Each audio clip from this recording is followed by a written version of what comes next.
time you hurt me, the less that I cry. And every time you leave me, the quicker these tears dry. And every time you walk.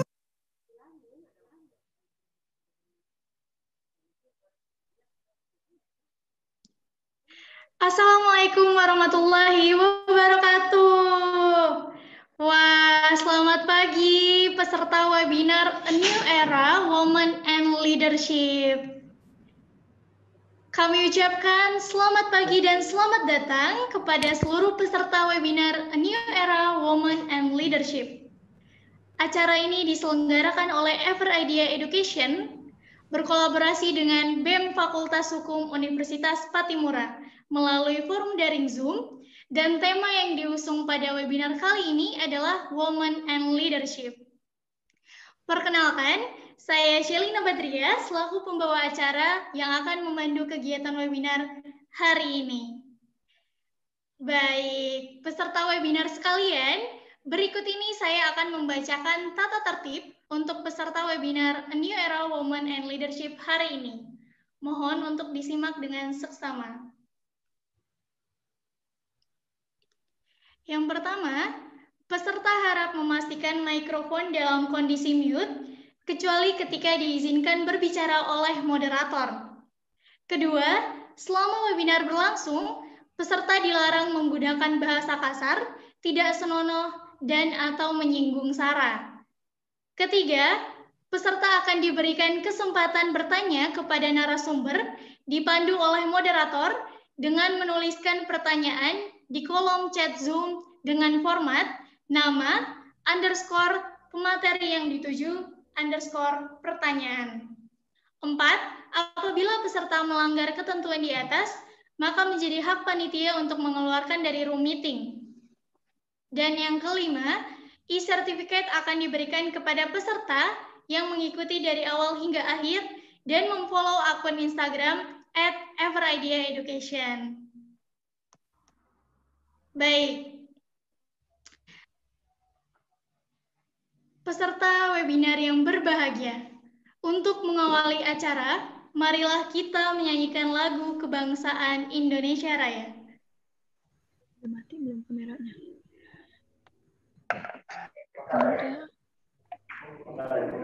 Belum.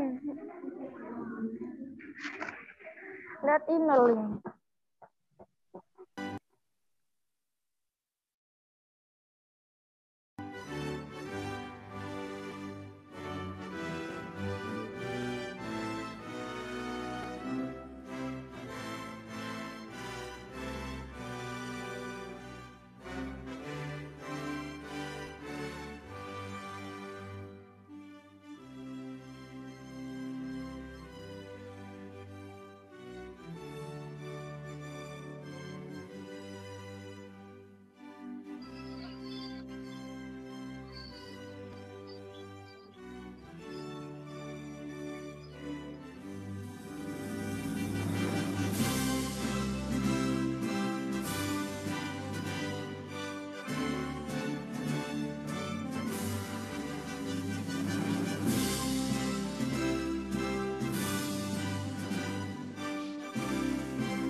Baik.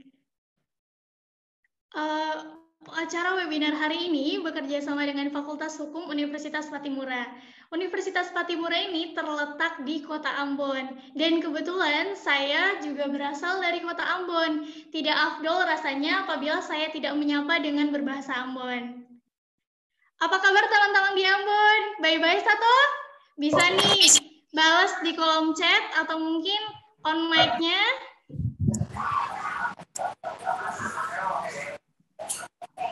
Mungkin masih malu-malu ya.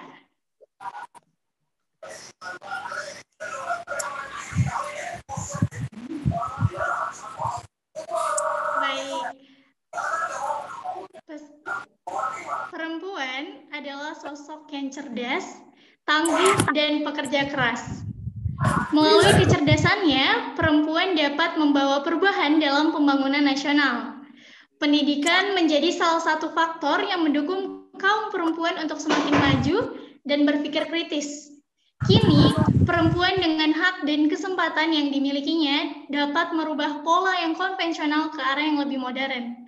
Ini membuktikan bahwa perempuan mampu menjadi sosok pemimpin karena memiliki kualitas dalam berpikir, kreativitas, dan keberanian dalam menyuarakan hak-hak perempuan.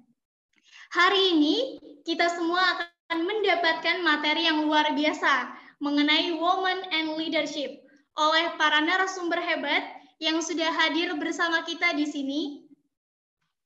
Sesi pematerian ini akan dipandu oleh seorang moderator. Beliau merupakan dosen Fakultas Hukum Universitas Patimura. Selain menjadi dosen, beliau juga menjabat sebagai Editor-in-Chief Patimura Law Journal, Direktur Program Strengthening Legal Education in Eastern Indonesia. Beliau juga merupakan Sekretaris Bagian Hukum Tata Negara, Hukum Administrasi Negara, dan juga Sekretaris International Office Universitas Patimura. Tanpa berlama-lama lagi, langsung saja kita sambut bersama Bu Fensi Fania. Kepada Bu Fensi, kami silakan. Terima kasih Bu Selin. Usi Selin kalau orang Ambon bilang. Saya mengucapkan terima kasih sekali kepada Everydia Education yang sudah menyelenggarakan acara ini bekerja sama dengan BEM Fakultas Hukum Universitas Patimura. Adalah satu kehormatan buat kami Universitas Patimura, khususnya Fakultas Hukum, diberikan kesempatan untuk sama-sama bergabung dan menyelenggarakan acara ini yang judulnya agak-agak gimana ya, perempuan, A New Era Women and Leadership. Kalau mendengar New Era Women and Leadership, pasti agak sedikit, laki-laki agak sedikit emosi tingkat tinggi karena mereka merasa bahwa ada sesuatu yang akan diambil alih nih, tapi tidak ya, tidak demikian. Kemudian acara ini supported by Paragon Technology and Innovation, ada juga pemimpin ID, Insteller, Ganara Art, Community Partner Indo Relawan, dan Media Partner, serta Ruang Mahasiswa. Nah, kalau bicara tentang A New Era Women and Leadership, kita tahu bersama bahwa ketika bicara tentang perempuan, apalagi bicara tentang perempuan masa lampau, saya teringat ada sebuah lagu yang selalu dinyanyikan sehingga perempuan kayaknya lebih terkontaminasi atau terinfluence begitu dalam sehingga kadang-kadang perempuan zaman sekarang tidak bisa move on. Ada sebuah lirik lagu yang berbunyi yang saya nyanyikan ya, kan orang Ambon. Sejak dulu wanita dijajah pria. Memang benar zaman dulu itu wanita itu selalu dijajah pria karena laki-laki zaman itu sangat superior dengan budaya patriarki yang mendominasi kultur kita. Dan sampai sekarang juga masih terbawa. Nah, ketika kita bicara tentang kepemimpinan padahal seharusnya tidak spesifik gender karena kualitas itu ditentukan oleh pribadi, orang-orang tertentu atau seorang perempuan juga bisa yang bisa mengembangkan diri menjadi pemimpin besar. Kemudian stigma perempuan dalam masyarakat yang masih memandang perempuan hanya dari wajah, dari bentuk rupa dan lain-lain, tetapi mereka lupa bahwa perempuan sebenarnya mempunyai kualitas pemikiran, kreativitas, dan keberanian untuk menyuarakan hak-hak perempuan. Bukan saatnya perempuan hanya duduk-duduk saja, tetapi sekarang perempuan harus menjadi pemimpin. Perempuan harus ditanamkan sejak dini untuk melihat dirinya sebagai perempuan dengan segala keterbatasannya. Tetapi harus diingat bahwa ketika keterbatasan dipandang sebagai sesuatu yang tidak bisa membuat perempuan itu maju, maka harus dirubah mindset-nya. Nah, kita tahu bersama bahwa ada polling, ada survei yang mengatakan bahwa perempuan mengungguli laki-laki dalam kesempatan sebanyak 21%, kemudian kesempatan damai 35%, untuk bertahan, kemudian setidaknya 15 tahun pemimpin perempuan, ketika dia melakukan atau menjadi pemimpin, dia selalu punya komitmen yang sangat tinggi. Nah, itu adalah laporan dari Women Matter tahun 2016. Saat ini perempuan-perempuan juga banyak yang tampil sebagai pemimpin-pemimpin hebat. Kita lihat bersama ada Perdana Menteri Margaret Thatcher, Indira Gandhi, Evita Peron, ada Ibu Megawati, Ibu Sri Mulyani, Ibu Susi Pujastuti, Marta Tilaar, bahkan saat ini Ibu Marsha Nurmaranti, Vita Jumario, Dian Wulandari, dan saya sendiri. Jadi perempuan jangan berkecil hati. Nah, untuk menceritakan kisah-kisah sukses itu, saya mengundang dengan hormat Ibu Marsha Nurmayanti. Beliau ini adalah Eksekutif Direktur Indo Relawan, yang akan menceritakan banyak kisah-kisah suksesnya, mungkin yang lebih banyak terkait dengan Indo Relawan. Ibu Marsha Nurmaranti ini pengalamannya tahun 2011 sampai 2013 itu Secretary VP Enterprise Marketing PT Telkom Indonesia. Kemudian 2013 sampai 2015 Floor Director Bloomberg TV Indonesia. Kemudian 2012 sampai 2017 beliau adalah volunteer relawan pengajar dan humas Sahabat Anak Manggarai. Kemudian tahun 2016 sampai 2019 sebagai Community Manager Indo Relawan, dan 2019 sampai sekarang Eksekutif Director Indo Relawan. Sedangkan pendidikannya itu di 2011 penyiaran berasal dari penyiaran Universitas Indonesia, kemudian 2015 Manajemen Marketing Universitas Indonesia. Untuk tidak membuang waktu, saya mengundang dengan hormat Ibu Marsha Nurmaranti untuk memberikan materinya, sharing pengalaman atau segala hal yang berhubungan dengan kepemimpinan Ibu di perusahaan yang Ibu sekarang naungi. Kepada Ibu dipersilahkan. Halo, makasih Kak Fancy. Ini manggilnya Ibu ya, nggak kakak aja. Kakak aja, kakak loh. Kakak aja ya, oke. Biar kakak aja. Biar lebih, karena yang di sini kayaknya aku yakin masih muda-muda juga nih. Jadi izin aku memanggil kakak. Oke, terima kasih Kak Fancy sudah dibacakan tadi dan diperkenalkan. Aku setuju banget sih dengan poin-poin yang Kak Fancy sampaikan gitu ya, bahwa dan sesuai dengan topiknya hari ini sih, a new era gitu. Jadi akan berangkat dari mungkin pengalaman pribadi kali ya, dan ngelihat mungkin kalau dibandingin dengan pembicara lain, aku jadinya paling junior nih. Jadi tapi dikasih pertama jadi deg-degan. Tapi seneng karena apa ya, kalau misalnya tadi banyak ngobrol tentang dari luar gitu ya, yang masih ngasih stigma atau stereotip, tapi kalau aku nih dari dalam Kak, jadi kayak ada kesulitan dari dalam diri untuk ngerasa aku bisa jadi pemimpin atau leader gitu. Jadi mungkin langsung aku mulai aja sharingnya, boleh? Oke. Teman-teman panitia boleh dibantu untuk share screen. Oke, aku excited banget sih ngelihat pesertanya gitu ya, pagi hari Senin pagi gitu ya, kalau di Jakarta nih pagi, mungkin di Ambon udah siang gitu ya, menjelang makan siang, yang di timur lebih siang lagi. Jadi senang sekali banyak yang terlibat, katanya hampir ratusan ya, 500-an yang daftar. Jadi dan nggak semuanya perempuan gitu ya. Jadi penasaran juga nih, kenapa ada laki-laki, mungkin pengen tahu gitu ya perkembangan dari leadership perempuan di era sekarang. Oke, aku boleh dibantu untuk share materinya. Mungkin Kak Shelin. Nah, sebenarnya yang akan aku share hari ini itu tadi pengalaman pribadi dan gimana ceritanya aku bisa ada di Indo Relawan gitu ya, karena perjalanannya kalau aku sendiri sih bukan yang langsung tahu gitu ya, pengen jadi apa sih nanti gitu, cita-citanya tuh berbeda dari yang dulu dibayangkan dengan yang dijalani gitu. Jadi sempat ada shifting karir juga gitu ya, banting setir untuk akhirnya bisa menemukan pekerjaan yang aku sukai gitu ya, bidangnya gitu. Jadi ya itu yang akan aku ceritain. Mungkin boleh di next.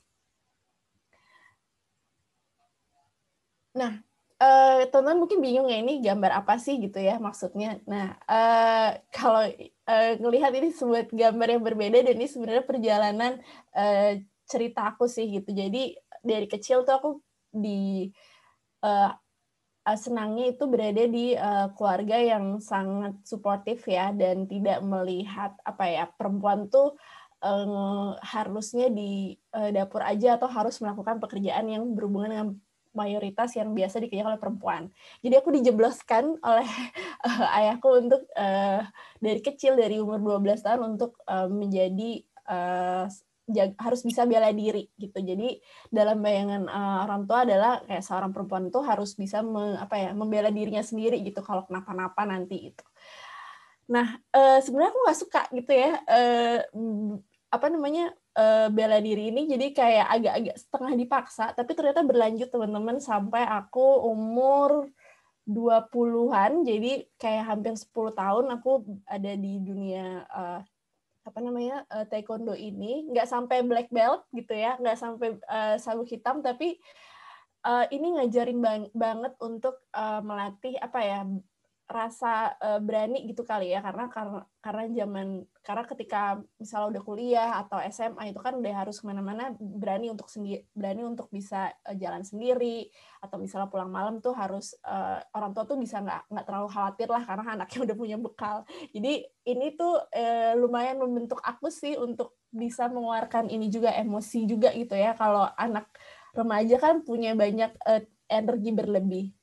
Nah, terus ketika belasan remaja, aku suka ngerasa kayak aku terlalu tomboy banget nih. Nah, ini sebenarnya juga agak yang membingungkan dari orang tua adalah saat itu didorong untuk join sebuah kayak ikutan ajang model-modelan lah. Kalau zaman dulu ada majalah namanya Gadis, kalau teman-teman tahu atau kawanku. Jadi agak didorong tuh untuk ke arah situ. Padahal aku ngerasa kayak gue nih agak tomboy gitu. Jadi kayak gimana ya, ini kan semuanya perempuan yang biasa ikut majalah kan yang bening-bening gitu ya, yang secara fisiknya tuh cantik gitu. Jadi enak dilihat. Jadi ada ngerasa kayak nggak bisa masuk nih ke lingkungan yang seperti itu gitu. Jadi agak-agak ngerasa bingung. Kemudian pada akhirnya waktu itu diajakin teman ikut ajang Abang None. Nah, di situ mungkin agak berbeda dengan ajang model lainnya, tapi akhirnya ngerasa kayak mungkin yang waktu itu aku rasain bukan kayak aku ngerasa bisa masuk sini tuh lebih kayak ngerasa mungkin karena gue tinggi ya, karena aku tinggi ya, jadi aku bisa jadi finalisnya gitu, bisa masuk ke 30 besar. Jadi belum ada perasaan kayak gue mampu ya gitu. Nah, ternyata itu berdampak juga untuk pekerjaan nantinya. Nah, aku punya mindset dulu karena kuliah tadi dibacain kuliah broadcasting, sebenarnya udah termindset dari umur belasan tahun gitu ya, bahkan dari SMA aku pengen kerja di TV gitu teman-teman. Jadi kayak kebayangnya karirnya itu akan jadi presenter, akan jadi orang yang dilihat, akan terlihat pintar gitu ya. Pengennya tuh seperti itu. Jadi motivasinya sebenarnya nggak terlalu dalam gitu untuk bisa mencapai pekerjaan itu. Nah, dari situ jadi kuliah aku D3 broadcasting, terus aku sempat kerja di TV 2,5 tahun, tapi ngerasa ada yang hilang gitu dari diri aku. Jadi ini sebenarnya agak telat, tapi sekitar umur 26 akhirnya aku banting setir, boleh di next, banting setir memberanikan diri untuk mengikuti kata hati, dan akhirnya aku bergabung dengan Indo Relawan. Jadi ceritanya itu adalah sembari aku tadi menemukan ya, mencari jati diri, mencari pertanyaan tentang apa yang ingin aku kerjakan selanjutnya, karir apa yang ingin aku pilih, aku sebenarnya juga melakukan kerelawanan kurang lebih 5 tahun gitu ya, dari aku waktu kuliah sampai aku kerja gitu. Jadi sembari kerja aku juga sambil jadi kuliah dan sembari ikut volunteering.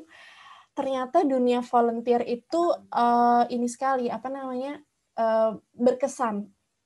Jadi aku melamar di Indo Relawan waktu itu sebagai community manager. Itu bukan berangkat dari pengalaman CV yang kerja profesional, tapi justru dilihat dari kerelawanannya gitu. Jadi dari pengalaman aku di sebuah komunitas secara 5 tahun tuh apa aja yang aku kerjain, ternyata itu yang dilihat. Jadi aku agak sebenarnya agak membangkang dari orang tua karena sudah termindset bahwa mereka udah mikir anaknya bakalan kerja di TV. Ternyata aku banting setir, aku ikutin kata hati aku untuk kerja di dunia yang aku cintai, itu di dunia sosial. Aku bekerja di Indo Relawan sebagai community manager dan sekarang executive director. Indo Relawan ini adalah sebuah organisasi non-profit, bisa dibilang NGO, LSM. Aku bekerja di sini gitu ya, jadi bukan jadi relawan tapi bekerja untuk dengan visi untuk pengen lebih banyak orang jadi relawan dan pengen komunitas-komunitas yang ada di Indonesia ini bisa ketemu sama relawan-relawan yang tepat gitu. Nah, boleh di next. Jadi sebenarnya berangkat dari pengalaman yang pribadi tadi, aku punya mantra sih kalau happiness itu, mendengarkan kata hati itu nomor 1, dan happiness itu juga nomor 1. Jadi apapun yang aku kerjakan, aku pengennya ngerasa seneng. Itu dulu deh gitu. Apa sih yang aku senangi? Jadi itu mencapai ke situ banyak banget kan, kalau tadi dibacain pernah jadi aku pernah bekerja di perusahaan, aku pernah bekerja di TV, pernah jadi presenter juga. Jadi kayak sebenarnya nggak ada karir path-nya gitu, dari awal tuh masih bingung banget, bahkan di sekitar umur 25-an gitu ya, udah di usia-usia yang kritis nih untuk menentukan kedepannya seperti apa. Aku akhirnya mencoba untuk bikin nanya lagi sih, ngobrol. Sebenarnya lebih banyak ngobrol sama diri sendiri gitu ya. Apa sih selama ini hal-hal atau kegiatan yang bikin happy, dan pekerjaan ini nantinya mau seperti apa, ingin untuk diri sendiri atau bermanfaat untuk orang banyak gitu. Jadi mungkin yang perlu yang perlu diingatkan adalah untuk kita bisa mengenal diri kita sendiri dulu sih. Karena untuk menemukan voice atau suara kita atau apa yang kita ingin itu benar-benar harus kenal atau ngerti kelebihan kita, kekurangan kita tuh apa gitu. Dan kita pengen nanti ke depannya kita itu punya skill atau punya kemampuan seperti apa gitu. Jadi ini mungkin yang jarang ditemui gitu ya, orang-orang untuk bisa menggunakan suaranya dan berani untuk bersuara gitu. Dan akhirnya aku berani bersuara kepada orang tua aku kalau aku udah nggak mau lagi kerja di TV, aku mau bekerja di dunia non-profit. Itu adalah suara aku dan aku menggunakannya hingga sekarang aku bisa di Indo Relawan hingga 4 tahun gitu. Next. Nah, jadi kalau misalnya bisa dibilang tadi pengalaman sebelumnya aku kan community manager, jadi nggak langsung masuk Indo Relawan itu sebagai executive director ya. Jadi posisi yang aku pegang sekarang itu nggak pernah terbayangkan. Aku nggak pernah terbayangkan untuk bisa jadi leader atau pemimpin yang pertama lah di sebuah organisasi. Karena sebelum-sebelumnya itu paling nomor 2, nomor 3, bahkan dari kecil nggak pernah ranking 1, ranking 2 pernah, tapi kebanyakan ranking 3 ke atas gitu ya. Jadi kalau waktu itu ikut organisasi juga nggak pernah jadi ketua, paling jadi wakil. Jadi nggak pernah merasa ada keinginan untuk jadi orang yang pertama, dan kayak ngerasa nggak mampu aja gitu. Nah, inilah yang paling umum dialami oleh perempuan ya, imposter syndrome. Ini bukan imposter yang ada di game sekarang ya. Kalau teman-teman ngikutin, ini imposter syndrome ini adalah sebuah sindrom penyemu gitu ya. Istilahnya adalah ngerasa ragu dengan diri sendiri gitu, ngerasa kemampuannya selama ini tuh nggak cukup. Dan itu yang aku alami 3 bulan pertama waktu ditunjuk jadi executive director. Jadi benar-benar ngerasa kayak nggak bisa nih, nggak tahu harus ngapain, jadi ngerasa kayak kehilangan arah gitu. Dan itu kelihatan oleh tim Indo Relawan, jadi kita nggak bisa membohongi tim ya, jadi akan kelihatan kalau leadernya itu merasa bingung atau merasa kayak bukan dirinya sendiri gitu. Jadi ini mungkin yang aku alami ya. Dan yang kedua, ada tantangan yang kedua adalah stereotype. Ini umum banget kalau ngelihat laki-laki, paling mungkin melihat pemimpin itu lebih banyak laki-laki atau lebih pantas laki-laki. Ini yang paling umum banget sih, yang stereotip di masyarakat gitu, masih ngerasa bahwa leader itu ya laki-laki gitu. Bahkan ngelihat perempuan itu apa ya, nggak ada potensi gitu. Jadi kadang-kadang kita ngedapetin omongan nggak enak lah dari publik gitu ya, atau bahkan dari orang sekitar kita. Jadi perempuan jadi pemimpin tuh terlalu emosional, terlalu lembek, atau mungkin terlalu cerewet gitu ya. Ya hal-hal yang sebenarnya kalau ada di laki-laki tuh nggak masalah.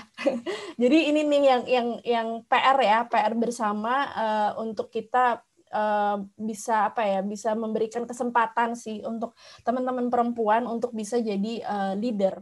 Nah, karena itu akan mempengaruhi namanya leadership efficacy. Ketika misalnya ada stereotip trait tadi, itu sebenarnya bisa jadi ancaman untuk untuk kepedean kita gitu. Jadi perempuan ketika melihat itu dapat omongan nggak enak, dapat ancaman bahwa dia adalah orang yang nggak mampu, dia jadi nggak bisa bersuara seperti bersuara secara total gitu. Dia jadi kayak ngerasa gue nggak usah ngomong deh, nanti gue nggak usah ngasih ini deh. Jadi kayak ngerasa dibatasi, terbatas gitu. Dan ini bisa mempengaruhi kualitas leadership-nya perempuan gitu. Jadi ini PR juga untuk kita para perempuan adalah untuk bisa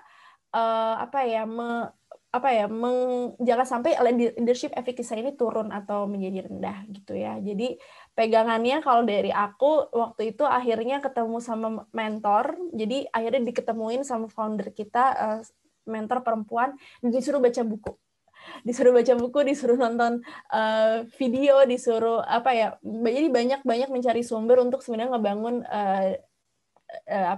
confidence-nya aku. Dan yang kedua adalah dari tim. Jadi punya tim yang solid, yang kompak, dan yang bisa ngasih constructive feedback. Jadi aku senang di Indorelawan kita terbuka dan semuanya bisa ngasih masukan ke aku, dan di situ sangat berharga. Jadi aku langsung bisa tahu ternyata mereka melihat aku seperti apa, dan ternyata itu kelebihan aku. Jadi lebih divalidasi lagi, dan itu bisa cukup meningkatkan kepercayaan diri gitu. Next-nya boleh di next. Nah, ini yang paling sering dialami ya untuk ngelihat bahwa ada stereotip bahwa kita tuh ngelihat kalau laki-laki atau laki-laki umumnya misalnya ambisius atau agresif tuh nggak apa-apa, tapi ketika perempuan itu kita ngomongin gitu, kita mempermasalahkan gitu. Jadi inilah yang masih banyak di masyarakat gitu. Kadang-kadang perempuan tuh, ya perempuan jangan ambisius banget lah gitu, tapi ketika ada laki-laki ambisius nggak apa-apa gitu. Jadi ya kenapa, kita kan sebenarnya kita pengennya setara gitu ya, ada kesempatan yang sama, ada untuk perempuan juga bisa jadi leader gitu. Jadi ini adalah yang masih banyak di masyarakat. Isunya adalah ketika laki-laki melakukan ini, dan ketika perempuan melakukan ini justru dipermasalahkan gitu. Jadi ini PR bersama kita untuk memberikan kesempatan sih kepada perempuan gitu. Nah, next-nya aku senang untuk di dunia non-profit. Boleh next? Perempuan ini ternyata bukan yang minoritas gitu. Jadi keterwakilan perempuan justru di dunia non-profit, sosial, LSM ini cukup tinggi. Boleh di next, Kak? Boleh di next? Ya. Nah, women in perwakilan perempuan, di next lagi. Ini tinggi karena menurut data gitu ya, bahwa di Indonesia itu jadi negara peringkat pertama untuk jumlah perempuan yang melakukan kerelawanan. Jadi ada jumlahnya ini dibandingkan negara lain. Jadi semua negara di dunia di survei, dan kita ini negara nomor 1 yang perempuannya itu paling banyak melakukan kerelawanan, itu sebesar 48%. Meskipun secara general laki-laki memang lebih banyak, tapi negara kita keterwakilan perempuan itu paling banyak di dunia kerelawanan gitu. Jadi di volunteering ini sebenarnya perempuan itu justru mayoritas gitu ya. Tapi bukan berarti kerelawanan itu feminim atau perempuan itu hanya untuk perempuan gitu ya. Kerelawanan tuh enggak gitu. Tapi ini juga sesuai dengan datanya Indorelawan. Boleh di next. Nah, menariknya di Indorelawan itu pun data dari kami, boleh di next. Data dari kami itu dari 100.000 relawan, itu sebesar 88,6% itu adalah paling banyak itu adalah relawan perempuan. Gitu. Jadi Indorelawan ini kan sebuah platform gitu ya teman-teman, kalau ada yang belum tahu bisa dibuka indorelawan.org. Itu kita platform yang menghubungkan relawan dengan komunitas sosial. Jadi banyak kegiatan sosial di website kami, dan di sini 88,6% itu relawan perempuan. Ini jadi kayak wow gitu, kenapa paling banyak perempuan ya? Ini jadi pertanyaan juga sih untuk kita, dan ini belum diteliti kenapa gitu ya. Mungkin ada berhubungan dengan perempuan yang lebih secara apa ya, secara biologis perempuan lebih sensitif atau seperti apa gitu ya. Jadi ini menarik untuk dikulik, dan mungkin banyak juga yang pernah jadi relawan dan melihat memang lebih banyak mayoritas relawan itu perempuan ya gitu. Next lagi. Kalau mau gabung tinggal buka website indorelawan.org ya. Nah, jadi yang paling penting sebenarnya ngelihat boleh nanti dulu Kak, leading with empathy dulu ya. Sebenarnya yang paling aku pelajari gitu ya dari buku yang aku baca, video yang aku lihat, menjadi pemimpin itu sebenarnya bukan untuk dari satu pekerjaan diselesaikan gitu ya dengan kepemimpinan, tapi sebenarnya kita tuh memimpin orang gitu. Jadi kita tuh bukan kita tuh lebih banyak dealing dengan orang gitu, gimana caranya kita bisa mempengaruhi dia, gimana caranya dia bisa berkembang, gimana caranya dia bisa menjadi dirinya yang paling terbaik. Sebenarnya itu adalah tugas seorang leader sih. Di Indorelawan kami timnya cuma berlima, jadi saling semuanya punya karakter yang berbeda-beda gitu. Jadi memimpin dengan empati itu jadi satu kunci sih sebenarnya untuk bisa menjadi pemimpin yang zaman now lah, zaman istilahnya gitu. Karena kita ngelihat orang tuh jarang ya ngomongin empati, padahal itu adalah basic relationship gitu ya dengan orang lain gitu. Kalau teman-teman belum tahu empati, ini kan lebih berhubungan dengan gimana kita bisa mengerti perasaan orang lain, kita bisa mengerti apa yang dia pikirkan, dan kita pengen orang itu menjadi atau merasa lebih baik gitu ya, ketika mereka tidak beruntung. Jadi empati ini di dunia kerja, di dunia dalam keluarga, justru dalam keluarga itu penting banget untuk building empathy, di pertemanan, di perkuliahan, di sekolah dan lain-lain, antara guru, murid, antara dosen. Dengan ini kalau bayangin aja kalau semua orang di Indonesia itu punya empathy gitu ya, mungkin kita nggak pernah ada konflik, kita jadi negara yang damai. Jadi memimpin dengan empathy itu penting banget gitu. Next-nya, karena kita tuh ngurusin memimpin itu adalah sebenarnya lebih banyak berurusan dengan orang gitu. Jadi dengan perasaan orang, dengan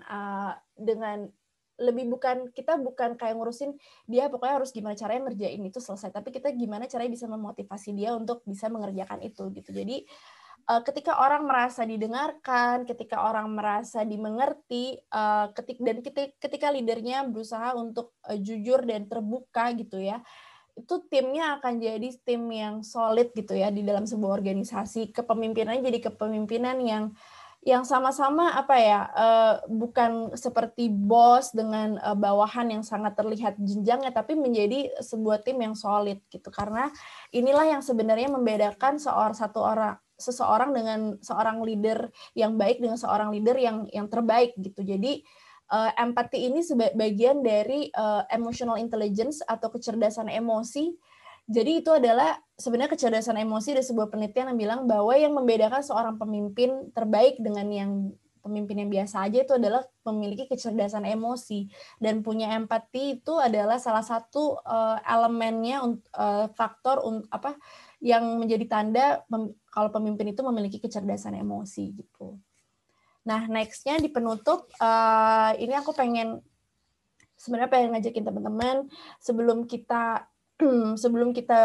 menunjuk orang, sebenarnya nggak terlalu peduli loh sebenarnya apa yang kalian tahu, tapi mereka akan lebih mereka akan lebih peduli kalau memang kamu menunjukkan kepeduliannya terhadap mereka. Jadi kuncinya sebenarnya untuk menjadi leader adalah memimpin dengan empati. Itu aja dari aku. Terima kasih teman-teman. Aku kembalikan ke Kak Fersi. Mbak Marsha. Sebuah sharing pengalaman yang luar biasa dari Mbak Marsha.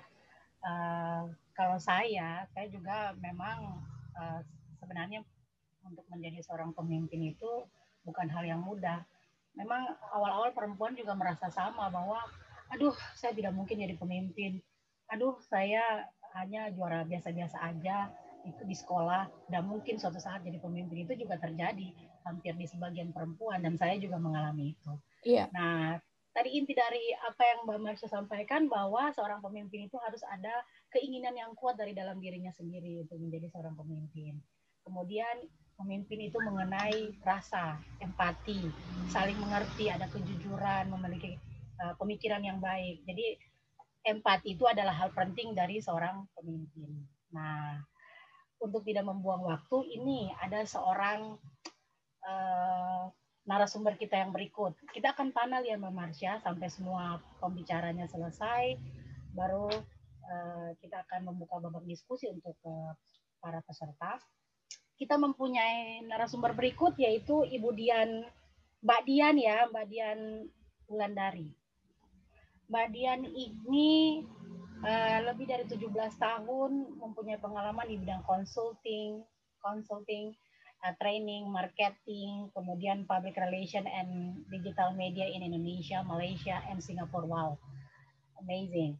Beliau ini punya pendidikan dan kursus. Pertama itu Bachelor of Economic in Marketing Management Pajajaran University dari tahun 1997 sampai 2001. Kemudian Public Relation for Digital Media Course National University of Singapore, itu September 2015 sampai Oktober 2015. Kemudian Digital Marketing Course London College of Communication, Oktober 2016 sampai 2016 sampai Desember. Kemudian Social Entrepreneurship Course Copenhagen Business School, Januari 2017 sampai Februari 2017. Beliau ini juga punya pengalaman bekerja banyak sekali, ini halamannya untuk CV-nya Mbak Dian. Rata-rata semua narasumber ini punya CV-nya sangat banyak. Itu berarti bahwa perempuan itu juga punya pekerjaan dan jiwa kepemimpinan yang patut diperhitungkan ya Mbak Dian. Beliau ini punya work experience-nya sebagai co-founder InSeller tahun 2017 sampai sekarang. Kemudian founder and director DKK Consulting tahun 2017 sampai sekarang juga. Kemudian Women Will Lead CBZ Jakarta 2017 sampai sekarang juga. Juga co-founder and chairwoman Irama Nusantara Foundation 2013 sampai sekarang juga. Chief Operation of Marketers Media and Community Market Plus 2014 sampai 2016. Kemudian General Manager IMR Oil Services 2012 sampai 2014 dan PR and Digital Marketing Consultant 2009 sampai 2012. Wow, banyak sekali sebagai co-founder ya Ibu ya. Nah, untuk itu mari kita dengarkan pengalaman beliau bagaimana bisa menjadi sesukses ini, atau bagaimana menjadi pemimpin yang luar biasa, memimpin perusahaan, menjadi pendiri dari sebuah perusahaan, sampai bahkan ada berapa 1, 2, 3, 4 ya Mbak. Aduh, bagaimana cara membagi waktu? Kepada Ibu disilahkan Bu. Terima kasih Bu Fancy. Kak Fancy aja saya juga nggak pernah panggil Ibu, Kak. Pengen pura-pura muda maksudnya. Makanya tadi kalau CV panjang itu bukan menandakan pengalaman, tapi menandakan umur juga kadang-kadang. Semakin tua, semakin banyak. Terima kasih, selamat pagi buat teman-teman di daerah Indonesia Barat, dan selamat siang buat teman-teman di Indonesia Tengah dan teman-teman di Indonesia Timur. Apa kabar? Baik-baik, Sato? Semoga baik-baik ya. Bisa bahasa Timur ya? Apa? Saya sering ke Maluku. Oh, begitu. Saya sukain banget karena keindahan alamnya dan keramahan orang-orangnya, juga makanan dan ikannya yang segar. Nggak kayak di Jakarta, gitu. Matinya 2 kali. Katanya berkali-kali, Mbak. Oh iya, berkali-kali ya kalau di sana. Ya, benar, berkali-kali. Iya. Jadi terima kasih banyak nih, Ever Idea juga sudah mengundang saya, Universitas Patimura juga. Semoga kita bisa sharing. Saya senang banget pagi-pagi, Senin pagi, banyak yang semangat di sini untuk join. Mungkin langsung share aja ya. Saya nggak banyak slide, kita sharing santai aja kan ya, Bu Fancy? Ya, santai aja. Boleh langsung share screen. saya cuma perkenalan karena tadi Kak Fancy bilang banyak banget ininya. Jadi saya memang agak hiperaktif gitu. Boleh langsung di slide 2 aja yang saya.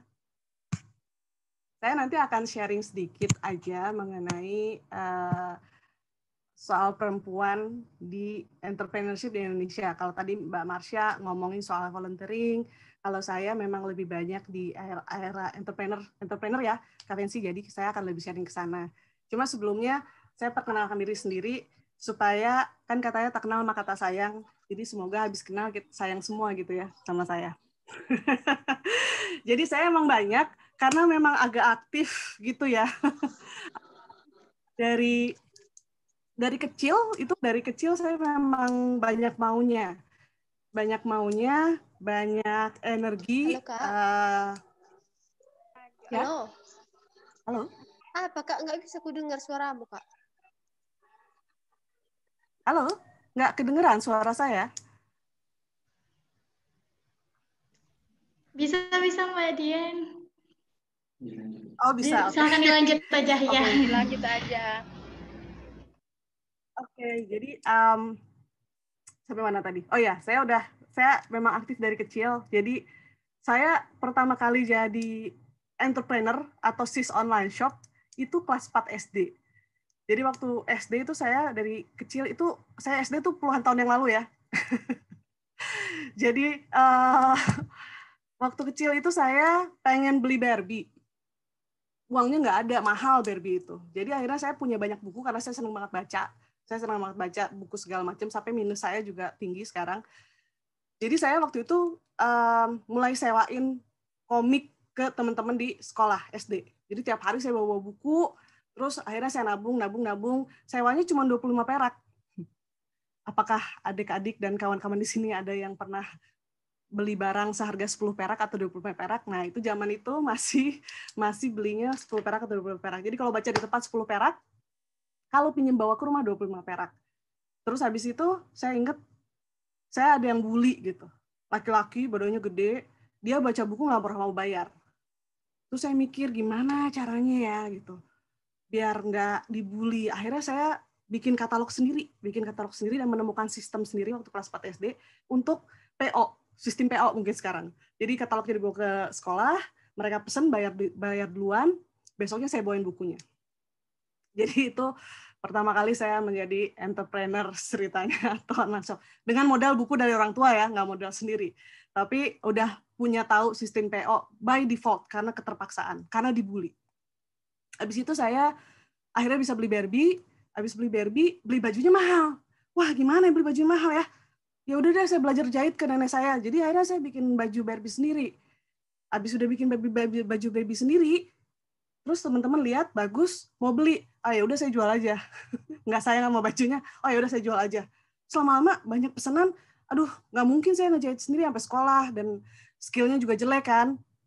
Akhirnya saya minta nenek saya bikinin, terus saya jual. Jadi kelas 5-6 SD saya sudah jadi reseller. Jadi itu memang dari kecil banyak maunya Kak Fancy. Jadi karena di rumah saya juga nggak pernah ada stereotip gitu loh, perempuan harus ini, laki harus ini. Jadi saya cukup beruntung karena tinggal di keluarga dengan orang tua yang sangat-sangat support sama anaknya. Kalau tadi Kak Marsha disuruh untuk taekwondo gitu ya sama orang tuanya. Kalau saya kecil memang mau sendiri. Saya kecil karate, tapi di satu sisi saya juga balet. Jadi saya waktu SD, SMP itu saya karate, sampai SMA saya karate, balet, dan tari Sunda. Karena saya nggak pernah melihat ada batasan. Kalau perempuan harus tari atau balet, laki-laki harus bela diri. Jadi dua-duanya saya suka nonton film silat, saya suka balet, saya suka tari Sunda. Jadi bersamaan saya kerjain semua tuh. Sampai SMP sakit tipes, saking capeknya kali ya sekolah dan banyak aktivitas. Tapi intinya di keluarga saya memang nggak terlalu banyak gitu kalau kita ngomongin soal women roles ya, nggak ada seperti itu. Jadi saya dan adik-adik saya laki-laki semuanya bisa masak. Bapak saya bisa masak, ibu saya bisa masak. Kita nggak pernah memandang masak itu pekerjaan perempuan. Masak itu adalah survival skill. Kita harus makan. kita suka makan malah, keluarga saya suka makan malah. Kalau mau makan harus bisa masak dong. Jadi itu salah satu hal yang requested. Saya juga cukup beruntung karena ketika umur tertentu saya dan adik-adik diberikan mobil gitu sama orang tua saya. Tapi ada syaratnya. Kalau mau dikasih mobil harus bisa isi bensin, isi aki, oil, sama ganti ban mobil sendiri. Mau cewek, mau cowok harus bisa ganti ban mobil sendiri. Nggak ada perbedaan gitu. Jadi saya tumbuh di keluarga yang saya beruntung dan saya berterima kasih sama orang tua saya karena saya tumbuh di keluarga yang tidak pernah memberikan batasan bahwa perempuan nggak boleh ini, perempuan nggak boleh itu, dan sebagainya macamnya. Sehingga mungkin akhirnya gedenya saya jadi kayak saya akhirnya gedenya banyak maunya gitu, banyak pengen nyoba, banyak pengen belajar dan segala macam yang terbukti menjadi satu bekal pengalaman yang cukup berharga buat saya sebagai seorang manusia ataupun seorang perempuan. Kemudian saya banyak kerja di berbagai tadi yang Kak Fancy udah sebutkan. Tapi di satu sisi karena macam-macam ya, ada dari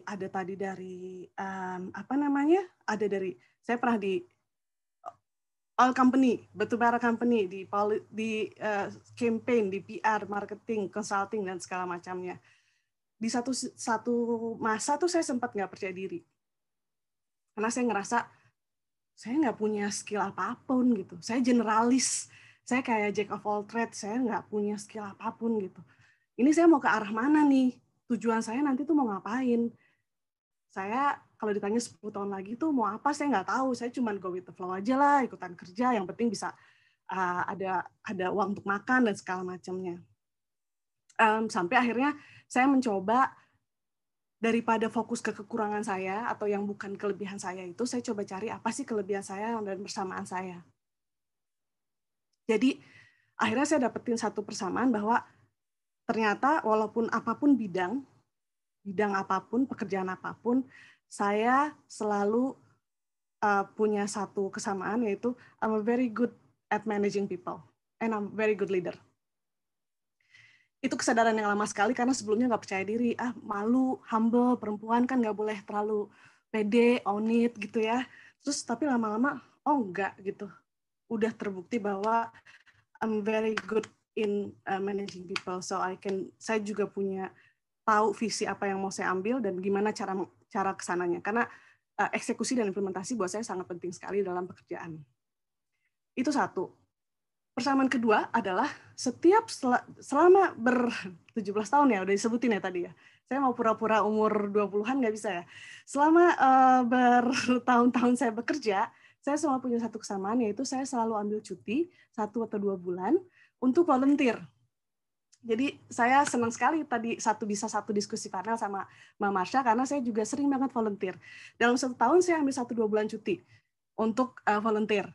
1-2 bulan cutinya unpaid leave ya. Saya maunya sih paid leave, tapi perusahaannya nggak ada yang mau ngasih cuti dibayar. Jadi ya udahlah nggak apa-apa, yang penting saya nggak dipecat. Jadi saya selalu cuti 1-2 bulan untuk ambil kerjaan volunteer. Jadi entah ngajar di rural areas di Indonesia, atau bantu ketika ada tsunami, ada bencana, dan segala macamnya. Saya pernah tenggelam di Tobelo, Maluku Utara ya. Jadi, ya Maluku Utara, Tobelo kalau nggak salah. Iya, di Tobelo. Di Tobelo itu saya bantu masyarakat adat, waktu itu ada kongres masyarakat adat di sana. Saya bantu soal media komunikasi sama internet lah gitulah, digitalisasi supaya suara para masyarakat adat bisa terdengar ke orang-orang di luar sana, di Indonesia dan juga di luar negeri gitu ya. Waktu itu mau dari satu teluk ke teluk mana, terus perahu saya kebalik. Jadi saya waktu itu pernah jadi prestasi, ada trending topik di Twitter, pray for Dian Ono. Karena perahu saya kebalik dan orang-orang nggak tahu saya ada di mana sama teman-teman saya bertujuh gitu. Alhamdulillah sekarang selamat ya, masih ada di sini. Cuman itu satu pengalaman yang nggak pernah terlupakan dari Maluku. Selain tempat-tempat lain yang indah, tapi itu satu pengalaman yang sangat nggak terlupakan lah Saya selalu pengen balik lagi ke Tobelo, belum pernah balik lagi sih. Kalau ke Malukunya atau pulau-pulau lain sering. Nah, jadi itu saya ngerasa, kenapa saya volunteer? Karena saya ngerasa saya dari kecil juga suka volunteer, suka bantu, suka apa. Saya ngerasa ketika saya membantu orang, ketika saya merasa berguna buat orang lain dan berkontribusi terhadap masyarakat, saya merasa lebih bahagia. Saya merasa hidup saya punya arti. Nggak cuma bekerja saja, nggak cuma hidup aja tumpang lewat di dunia, saya ngerasa punya arti gitu. Sedikit saya cuma satu orang di antara miliaran orang di dunia, tapi saya merasa saya punya arti gitu. Saya punya arti hidup. Nah, tapi di satu sisi, saya juga bukan Paris Hilton ya, yang punya uang warisan banyak. Saya harus kerja, jadi saya harus balance gitu. Saya punya cicilan, jadi saya cuma bisa spend 1-2 bulan untuk volunteer, satunya lagi bekerja keras di corporate gitu. Sampai akhirnya suatu saat saya dengar soal namanya social enterprise, soal gimana caranya kita bisa balance antara profit dan purpose. Akhirnya saya resign dari perusahaan, kemudian saya dirikan Instella dan DKK Consulting. Kenapa? Karena saya yakin, saya juga dulu nggak pernah mau mengkotak-kotakan diri kan. Saya karate bisa, balet bisa, tari Sunda bisa. Kenapa kita sekarang mau kotak-kotakan diri gitu? Kenapa kita harus bilang bahwa profit oriented sama impact atau purpose oriented itu hal yang berbeda. Bisa kok kita melakukan keduanya. Tidak gampang, mungkin ada profit yang berkurang, mungkin purpose-nya tidak sebaik yang fokus, tapi bisa gitu loh. Nggak ada yang nggak bisa kita lakukan. Susah tentu, kalau gampang semua orang masuk ke sana, tapi bisa. Gitu. Akhirnya saya putuskan untuk bikin 2 perusahaan ini, satu DKK Consulting soal innovation consulting, kemudian banyaknya soal startup, tech startup, jadi kita bikin inkubator, akselerator untuk tech startup. Saya sejak 2015 juga handling The Next Wave. Saya sering ke Ambon juga karena The Next Wave juga. Kalau nggak salah pernah ke kampus Universitas Patimura juga untuk sharing session di sana. Dan Ambon itu sampai saat ini 5 tahun saya bikin, 2015 sampai sekarang. Ambon masih megang rekor untuk peserta terbanyak. Terima kasih buat teman-teman di sana. 700 orang kalau nggak salah dulu yang datang. Kita sampai, banyak banget, seneng banget minat teman-teman di sana banyak. Itu kemudian sejak tahun 2013 saya memang punya yayasan namanya Irama Nusantara. Namanya iramanusantara.org, kalau mau cek ke online. Kami digitalisasi musik-musik Indonesia dari tahun 20-an sampai sekarang, sampai 50-an, 60-an. Jadi piringan hitam, karena kita merasa musik Indonesia itu buat saya, musik, budaya, film, seni, desain itu sesuatu harta. Itu harta karun yang terpendam. Itu harta kita yang harus kita lestarikan. Dan dilestarikannya jangan sampai udah diklaim sama negara lain baru kita ribut. Kita harus melakukan sesuatu untuk melestarikan itu. Sehingga kita digitalisasi itu piringan hitam, kaset ke digital supaya orang-orang bisa dengar, tapi bukan buat dibajak ya, untuk bisa jadi ide baru. Kita sebutnya lagu baru dari masa lalu. Saya juga beberapa kali ke Ambon karena Ambon adalah kota musik. Kan sudah diresmikan sebagai Ambon Kota Musik ya. Ada beberapa kali kongres di sana juga. Dan emang kalau memang saya suka iri gitu ya, sebagai orang yang suaranya nggak bagus, saya suka iri sama teman-teman di Maluku. Kenapa ini di sini semua orang suaranya bagus? Kenapa semua orang di sini bisa jadi penyanyi? Sementara saya kalau karaoke aja kayaknya dapat nilainya jelek terus gitu. Jadi saya, walaupun saya nggak bisa nyanyi, nggak bisa main alat musik, tapi saya appreciate musik-musik Indonesia. That's why sejak 2013 sampai sekarang ada iramanusantara.org yang bisa teman-teman dengarkan juga. Bisa menjadi inspirasi lagu baru, bisa jadi kajian tesis, dan sebagainya. Itu kemudian saya juga sejak 2007, kalau Irama Nusantara kan yayasan, jadi saya nggak terlalu masalah, nggak ada konflik of interest ketika saya bekerja, dan saya punya yayasan sama perusahaan-perusahaan saya bekerja. Tapi aktivitas saya memang lebih banyak dimulai sejak 2016 ya, ketika saya resign dari MarkPlus, Marketeers. Saya bikin Stellar, saya bikin DKK Consulting, kemudian saya juga aktif di GBG Jakarta. GBG Jakarta itu Google Business Group. Jadi komunitas yang dimana kita bersama-sama, nggak ada yang ngajarin, nggak ada yang apa, kita semua sama-sama belajar ya. Komunitas untuk membantu para entrepreneurs UKM di Indonesia. Kita bikin sharing session, kita juga sering disupport sama Google, dapat free Google Ads misalnya, atau dapat tips-tips bagaimana membuat website, Google for My Business, dan segala macamnya. Tapi sejak 2019 saya tetap di GBG Jakarta, tapi saya memang fokus di Women Will. Women Will itu memang movement untuk lebih mengembangkan potensi perempuan dalam hal leadership. Jadi saya senang banget ketika bisa sharing sama women leader, Mbak Tati, Mbak Marsha, Mbak Fancy ini di sini, karena itu sangat-sangat inline dengan apa yang saya lakukan. Saya juga certified sama Women Will, saya juga certified facilitator of I Am Remarkable. I Am Remarkable itu gerakan yang gerakan mendorong perempuan lebih sombong. Bukan lebih sombong. Bukan lebih sombong, tapi lebih percaya diri. Lebih mengakui apa kelebihannya dan tidak takut untuk speak up. Tidak takut untuk mengatakan prestasinya. Karena mantranya adalah, is that bragging if it's a fact. Bukan sombong, bukan pamer kalau memang itu fakta. Seringkali perempuan itu harus humble, tidak mau mengambil kredit, mengambil pujian atas kerjaannya, sehingga kadang-kadang malah tidak dianggap gitu. Kadang-kadang nggak semua. Itu kira-kira ceritanya, cerita sayanya. Semoga masih mau sabar menanti. Saya mau share sedikit soal women entrepreneurship di Indonesia. Boleh dimulai dari slide 18 aja, teman-teman panitia. Langsung ke slide 18.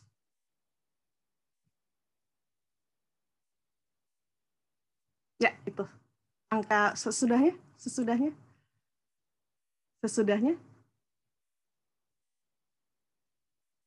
Oke.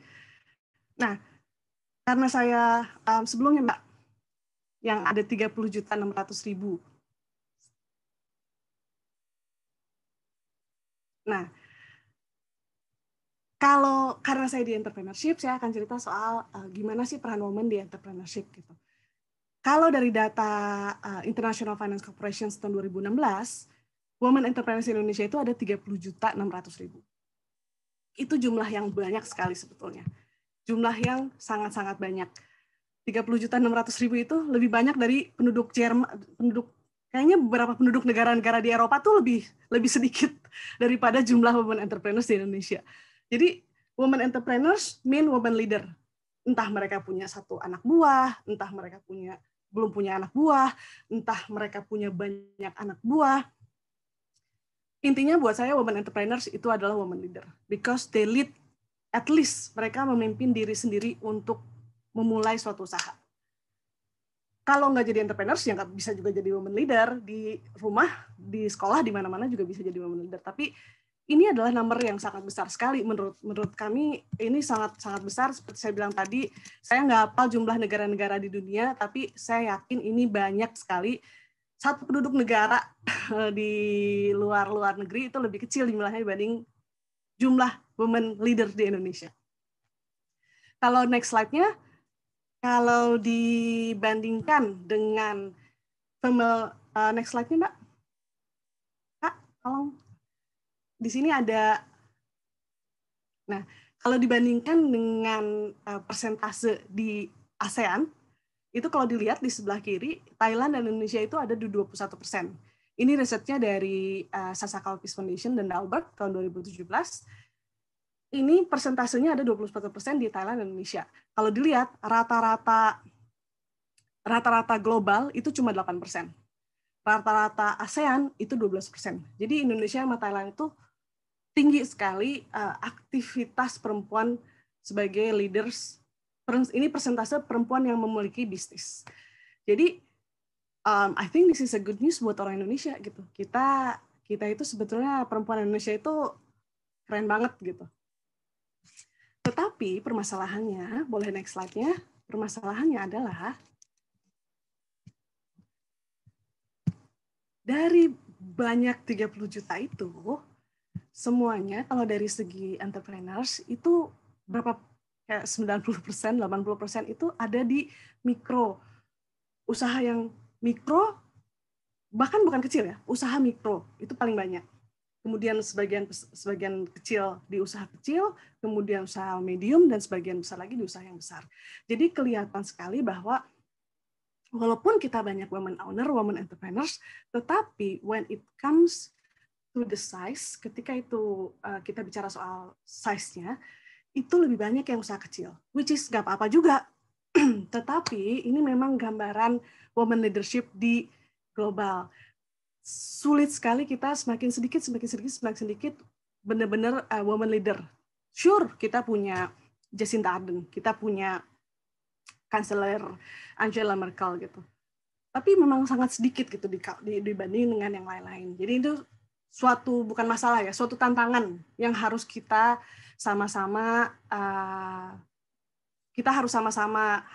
kembangkan lah, baik laki ataupun perempuan. Karena nggak bisa cuma perempuan aja, karena dunia ini kan dimiliki laki dan perempuan. Jadi kita harus sama-sama, baik laki atau perempuan, kita harus sama-sama punya semangat untuk inklusivitas dan semangat untuk memberikan kesempatan bagi siapapun yang berprestasi, mau laki atau perempuan. Itu. Kemudian next slide-nya lagi.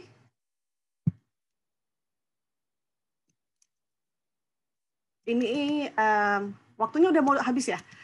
Saya langsung ke slide 24 aja.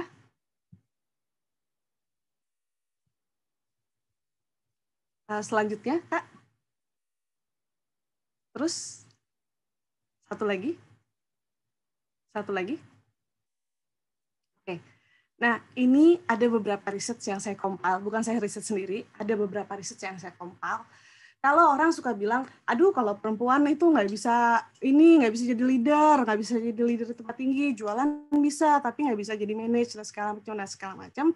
Itu kalau beberapa riset membuktikan itu salah. Jadi ini adalah beberapa riset yang menunjukkan kekuatan dari women entrepreneurs atau women leader. Ketika mengenai modal, ada sumbernya dari Kaufman Foundations, itu perempuan punya lebih besar return on investment atau investasinya kembali dan memiliki revenue atau pendapatan yang lebih tinggi 12% dibandingkan dengan startup-startup yang dijalankan oleh laki-laki. Kemudian lebih ambisius, dalam artian bukan ambisius secara personal, tapi lebih memiliki ambisius dalam hal target. Jadi ketika pencapaian di akhir, gitu ya, 30% female-led companies itu memiliki target 15% lebih besar dibanding laki-laki yang hanya 5%. Gitu.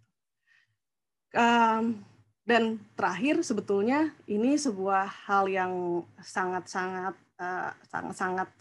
fundamental ya, karena perempuan itu banyak yang jadi decision maker di keluarga dimanapun dalam hal keputusan pembelian.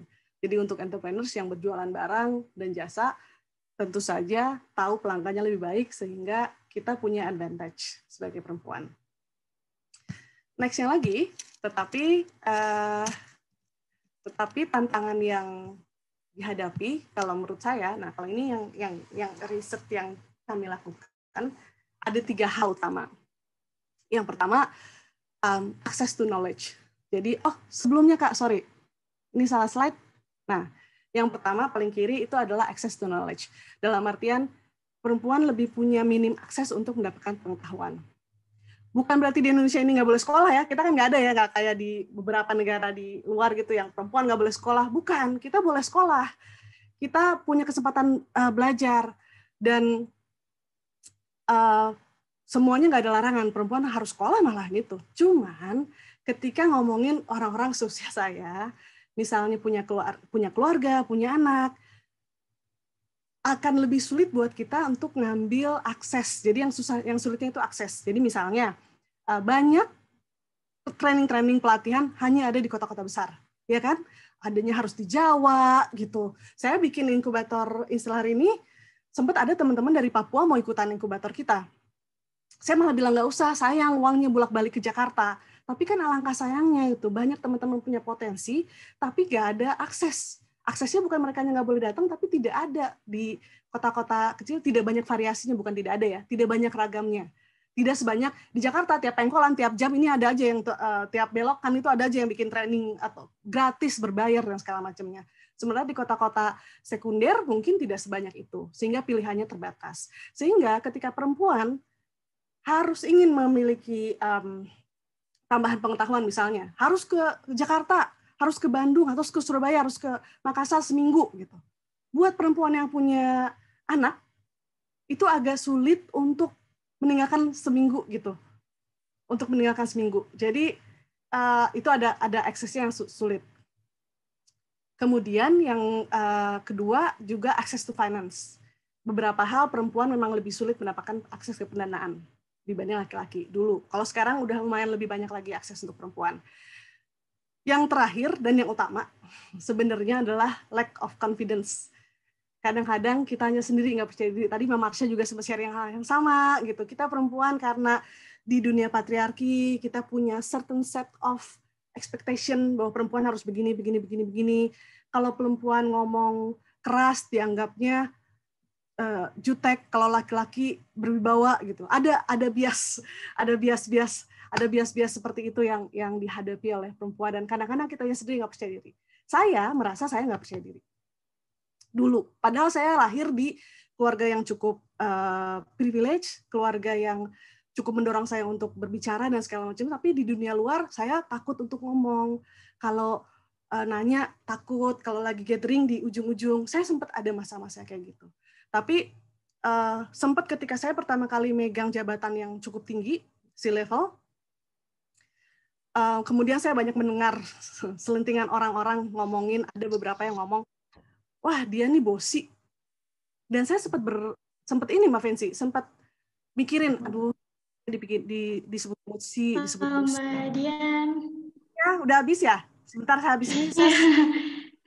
Oke. Oke Mbak, oke. Saya soalnya lagi cerita. Nanti habis ini saya selesai 1 menit lagi. Jadi intinya waktu itu saya akhirnya merasa gimana caranya ya supaya saya nggak usah disebut bosi. Saya takut disebut bosi, saya nggak enak disebut bosi. Akhirnya saya harus lebih baik kah? Atau saya ngerjain kerjaan mereka kah? Atau bagaimana? Itu saya ada ketidakpercayaan diri seperti itu. Sampai akhirnya satu saat saya punya pencerahan, saya pikir-pikir, kenapa saya takut disebut bosi ya? Kan saya emang bosnya. I'm not bossy, I'm the boss. Jadi perempuan harus punya percaya diri, harus punya on the leadership. Karena sebetulnya in the end itu tergantung pada kinerja dan performa kita. Aja kira-kira sharing dari saya, Kak Fancy. Terima kasih Mbak Dian. Pengalaman yang luar biasa ya Mbak. Apalagi ternyata semua narasumber kita ini punya pengalaman ke Maluku ya. Ke Tobelo. Iya, saya juga sebenarnya punya bidang keilmuan lebih mengarah ke masyarakat adat Mbak kebetulan. Kita berjuangnya sama. Iya. Nanti kita ngobrol di sini ya. Kita bisa ngobrol lagi. Intinya adalah bahwa percaya diri adalah kunci utama dari perempuan-perempuan sehingga bisa sukses. Nah, untuk tidak membuang waktu lagi, karena juga kita terbatas dengan waktu, saya mengundang Ibu Titi Yumarno. Nah, Ibu Titi, Mbak Titi, beliau ini nama lengkapnya Saraswati Dewi Yuwarno, lahir di Jakarta tanggal 8 April 1980. Kak Fancy, namanya Kak Tita. Iya. Kak Tita Jumario. Nama lengkapnya Saraswati Dewi Yumarno, dipanggil Tita. Iya ya Mbak? Iya, betul. Iya. Ya, beliau lahir di Jakarta tanggal 8 April 1980. Kemudian riwayat pekerjaannya, ini juga banyak nih. Nama saya Tita Jumario, bukan Tita Jumarno. Mohon maaf ya, Kak Fancy. Ya, namanya salah tadi disebutkannya. Jumario, iya. Mohon maaf. Ya, nggak apa-apa. Pekerjaannya juga luar biasa dan CV-nya juga sangat banyak. Ada sekitar 11 lembar ya, Mbak. Iya. Intinya adalah pekerjaannya sekarang itu dari mulai sebagai seniman dari tahun 1999 sampai dengan sekarang, membuat puluhan karya lukis dan instalasi serta berpameran di berbagai galeri sejak 1999. Dari Bandung, Jakarta, Semarang, Singapura, hingga Korea. Kemudian telah berpartisipasi di berbagai pameran grup dan menyelenggarakan 3 pameran tunggal termasuk 1 kali di Singapura. Lalu yang berikut, beliau juga guru painting club Sekolah Cikal Simatupang pada tahun 2009 sampai 2012. Beliau juga koordinator painting club Sekolah Cikal Simatupang dari 2012 sampai 2014. Kemudian ada banyak sekali kegiatan. Banyak ini mungkin aku bisa langsung aja ke presentasi, nggak apa-apa Kak Fancy, soalnya itu kalau dibacain ada 11 halaman. Iya. Ya, Boh, ya. Sebenarnya penting sih Mbak, supaya membuktikan kepada perempuan-perempuan Indonesia di luar sana bahwa ada di presentasinya juga sih. Menjadi perempuan itu tidak terbatas dalam skop yang kecil, tapi menjadi perempuan juga harus bisa berkarya dan menjadi pemimpin. Untuk tidak membuang waktu, saya mempersilakan Mbak Tita Jumario untuk memberikan sharing pengalaman dan lain-lain terkait dengan apa yang beliau lakukan sekarang. Kepada Mbak Tita, silakan. Terima kasih, Kak Fancy. Oke.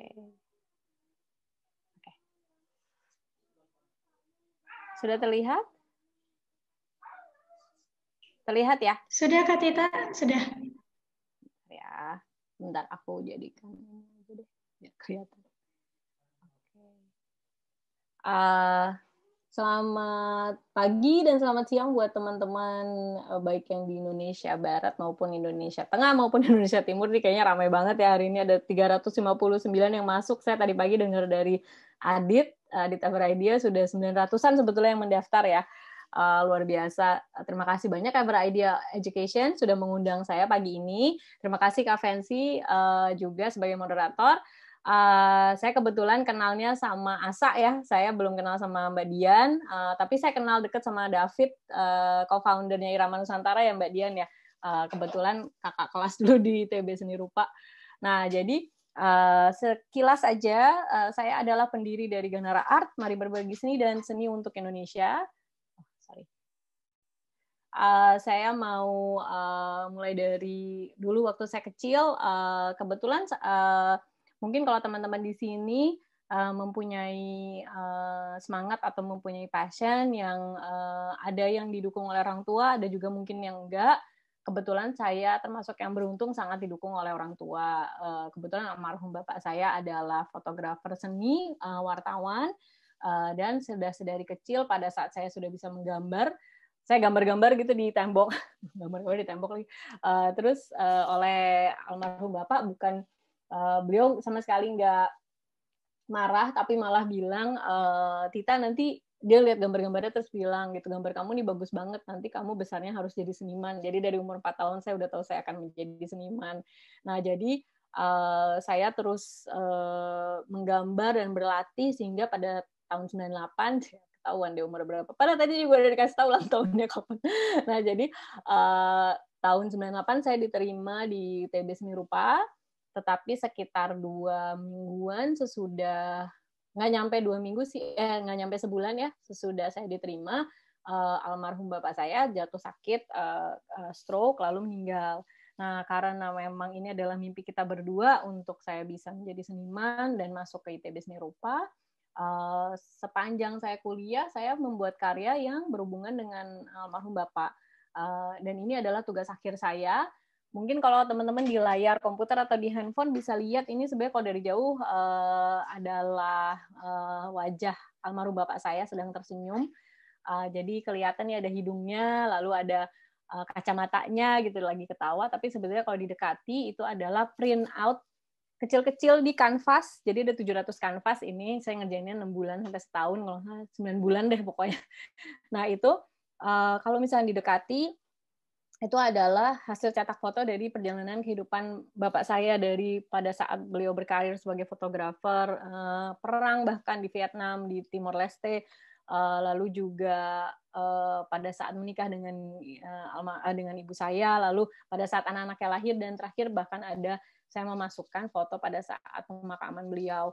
Nah ini jadi seperti perjalanan hidup Bapak. Nah, ini sebetulnya kenapa rasa cinta dan dukungan penuh dari Bapak membuat saya yakin bahwa sebetulnya semua anak di Indonesia memang harusnya terbuka, diberikan pendidikan kreatif sedari usia dini. Mohon maaf. Nah, ini adalah anak-anak saya. Kebetulan semuanya terlihat seperti bapaknya ya. Saya beda sendiri. Mereka cuma numpang lewat aja. Jadi saya punya 3 anak laki-laki, Gadra, Nalagra, dan Ralanggana. Kalau disingkat jadi Ganara. Jadi kita sebetulnya memang menjalankan Ganara ini kita mulai di 2013. Saya dan suami saya, Mas Ranald ini jurusan Kria Tekstil ITB, kita seangkatan dulu 98, tapi beliau lalu mengambil magister manajemen di ITB juga. Nah, Ganara ini sebetulnya singkatan dari nama anak-anak, tapi ternyata setahun sesudah kita bangun Ganara, kita baru sadar bahwa sebenarnya ternyata Ganara itu bahasa Spanyol, artinya I will win. Jadi untung, artinya saya pasti menang. Jadi untung artinya bagus. Nah, ini sekilas tentang Ganara Art. Jadi Ganara Art ini sebetulnya kami berdua bangun karena kita yakin pendidikan seni adalah metode untuk mengatasi kesenjangan. Ini saya waktu itu sempat berbicara di Indonesian Development Forum, di mana biasanya memang ini dilaksanakan hanya dengan Bappenas dan hanya dengan lembaga-lembaga pemerintahan yang berhubungan dengan pembangunan, khusus di 2018, lalu saya diundang untuk menjadi pembicara mewakili bidang seni dan kebudayaan. Ini kebetulan kita juga, ini sama ya, tadi Mbak Dian juga sempat bilang, semuanya pernah ke Maluku, saya sering sekali ke Maluku, sering sekali ke Pulau Saparua. Nah, ini 2015 saya diundang oleh teman-teman kakak-kakak dari Hekaleka, Kak Stanley, Kak Ega, dan semuanya yang ada di situ. Kita waktu itu modal nekat istilahnya, jadi diundang, kita bikin festival pendidikan buat anak-anak. Jadi kita melatih guru-guru dulu, karena saya yakin pelatihan kepada guru-guru itu akan membuka kesempatan buat guru-guru lebih berkembang dengan lebih baik, sehingga bisa membawa perubahan di sekolah-sekolahnya masing-masing dan memberikan perubahan kepada puluhan siswa. Nah, ini waktu itu di Benteng Durstede, dan ini ada 350 anak PAUD dan TK dari satu Pulau Saparua ikut serta pagi itu enas banget ya, tapi itu menyenangkan sekali dan menjadi tipping point ya istilahnya. Sampai sekarang saya masih sangat berterima kasih kepada teman-teman di Hekaleka karena membuat saya dan Mas Ranald dan semua yang ada di Mari Berbagi Seni dan Ganara bisa terus berkembang. Kegiatan-kegiatannya seperti ini kebetulan ada anak-anak saya juga ikut serta kelas-kelas kita. Nah, ini di tahun 2018 saya diundang ke istana ketemu dengan Pak Jokowi bersama dengan 40 seniman dan budayawan lainnya. Kebetulan saya adalah satu-satunya pendidik seni yang diundang untuk hadir, yang lainnya adalah seniman, perupa, dan pemusik. Nah, ini saya waktu itu bisa menjelaskan tentang program yang kami jalankan ke berbagai daerah di Indonesia, yaitu berpikir kritis dan inklusi sosial untuk anak-anak SMA. Ini sudah kita jalankan selama 3 tahun sekarang ya, dari 2017 hingga sekarang. Bentuknya adalah pelatihan kepada anak-anak SMA dan SMK, totalnya sekitar 9 wilayah di Indonesia. Lalu kita juga ada teacher empowerment, with asset-based cultural development training. Jadi kita menyesuaikan dengan kekayaan budaya di daerah gitu. Ini saya tadi undang juga kakak-kakak dari Hekaleka, saya tidak tahu ya sudah hadir atau belum, tetapi waktu itu saya ingat sekali sampai di Maluku itu kami kan selalu mempersiapkan semua material seni termasuk pasir. Jadi saya waktu itu bawa pasir dari Jakarta, terus diketawain gitu karena pasirnya jelek sekali dibanding pasir di Maluku gitu. Jadi waktu kita tumpahkan gitu ke pantai, warnanya tuh betul-betul abu-abu gitu dibanding dengan pasir yang ada di Maluku. Nah, kenapa pasir ini penting? Waktu itu kita mengajarkan bagaimana ibu-ibu, mama-mama ya kalau di sana manggil guru-guru ya, mama-mama ini bisa mengajarkan warna ke anak-anak PAUD dan TK dengan cara mencampurkan pewarna alami makanan, ke gundukan pasir. Lalu anak-anak itu bisa melihat warnanya berubah. Misalnya jadi ada gundukan pasir kuning dan gundukan pasir merah, mereka aduk-aduk menjadi satu jadi oranye. Nah, ini experiential ya gitu. Nah, dan membantu sekali guru-guru untuk berkegiatan dengan efektif. Kita juga membuat digital literacy, online marketing, dan branding training. Ini salah satunya contohnya di Padang waktu itu dan Nusantara Art Festival di Lombok. Ini kegiatan yang tadi, Critical Thinking, Social Inclusion, and Tolerance through Art, selama 2018 sampai 2019, kita jalan ke 9 wilayah di Indonesia dengan dukungan-dukungan dari berbagai pihak. Lalu kita membuat Perempuan Maju Digital tahun lalu, kita jalan-jalan ya, Ambon, Padang, Malang, Bogor, Semarang, Pontianak. Nah, ini kita mengajarkan critical thinking, digital literacy, dan branding. Kenapa ini penting? Karena ini semuanya adalah perempuan penggerak UMKM, di mana dalam workshop 2 hari itu mereka mendapatkan banyak sekali ilmu yang bisa mereka terapkan di usaha-usaha kecil mereka, dan masih kita pantau sampai sekarang ya. Lalu ini ada Facebook campaign.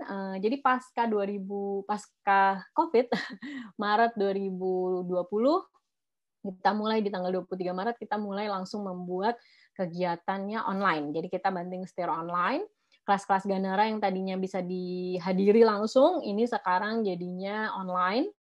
Lalu kita langsung membuat sebuah program Get Creative and Donate waktu itu di bulan Maret. Jadi join one class, donate to Art Kids, karena kita menyadari bahwa kalau untuk anak-anak yang memang tidak mempunyai akses baik perangkat digital maupun internet, berarti mereka di rumah tidak akan bisa berkegiatan, sehingga ini butuh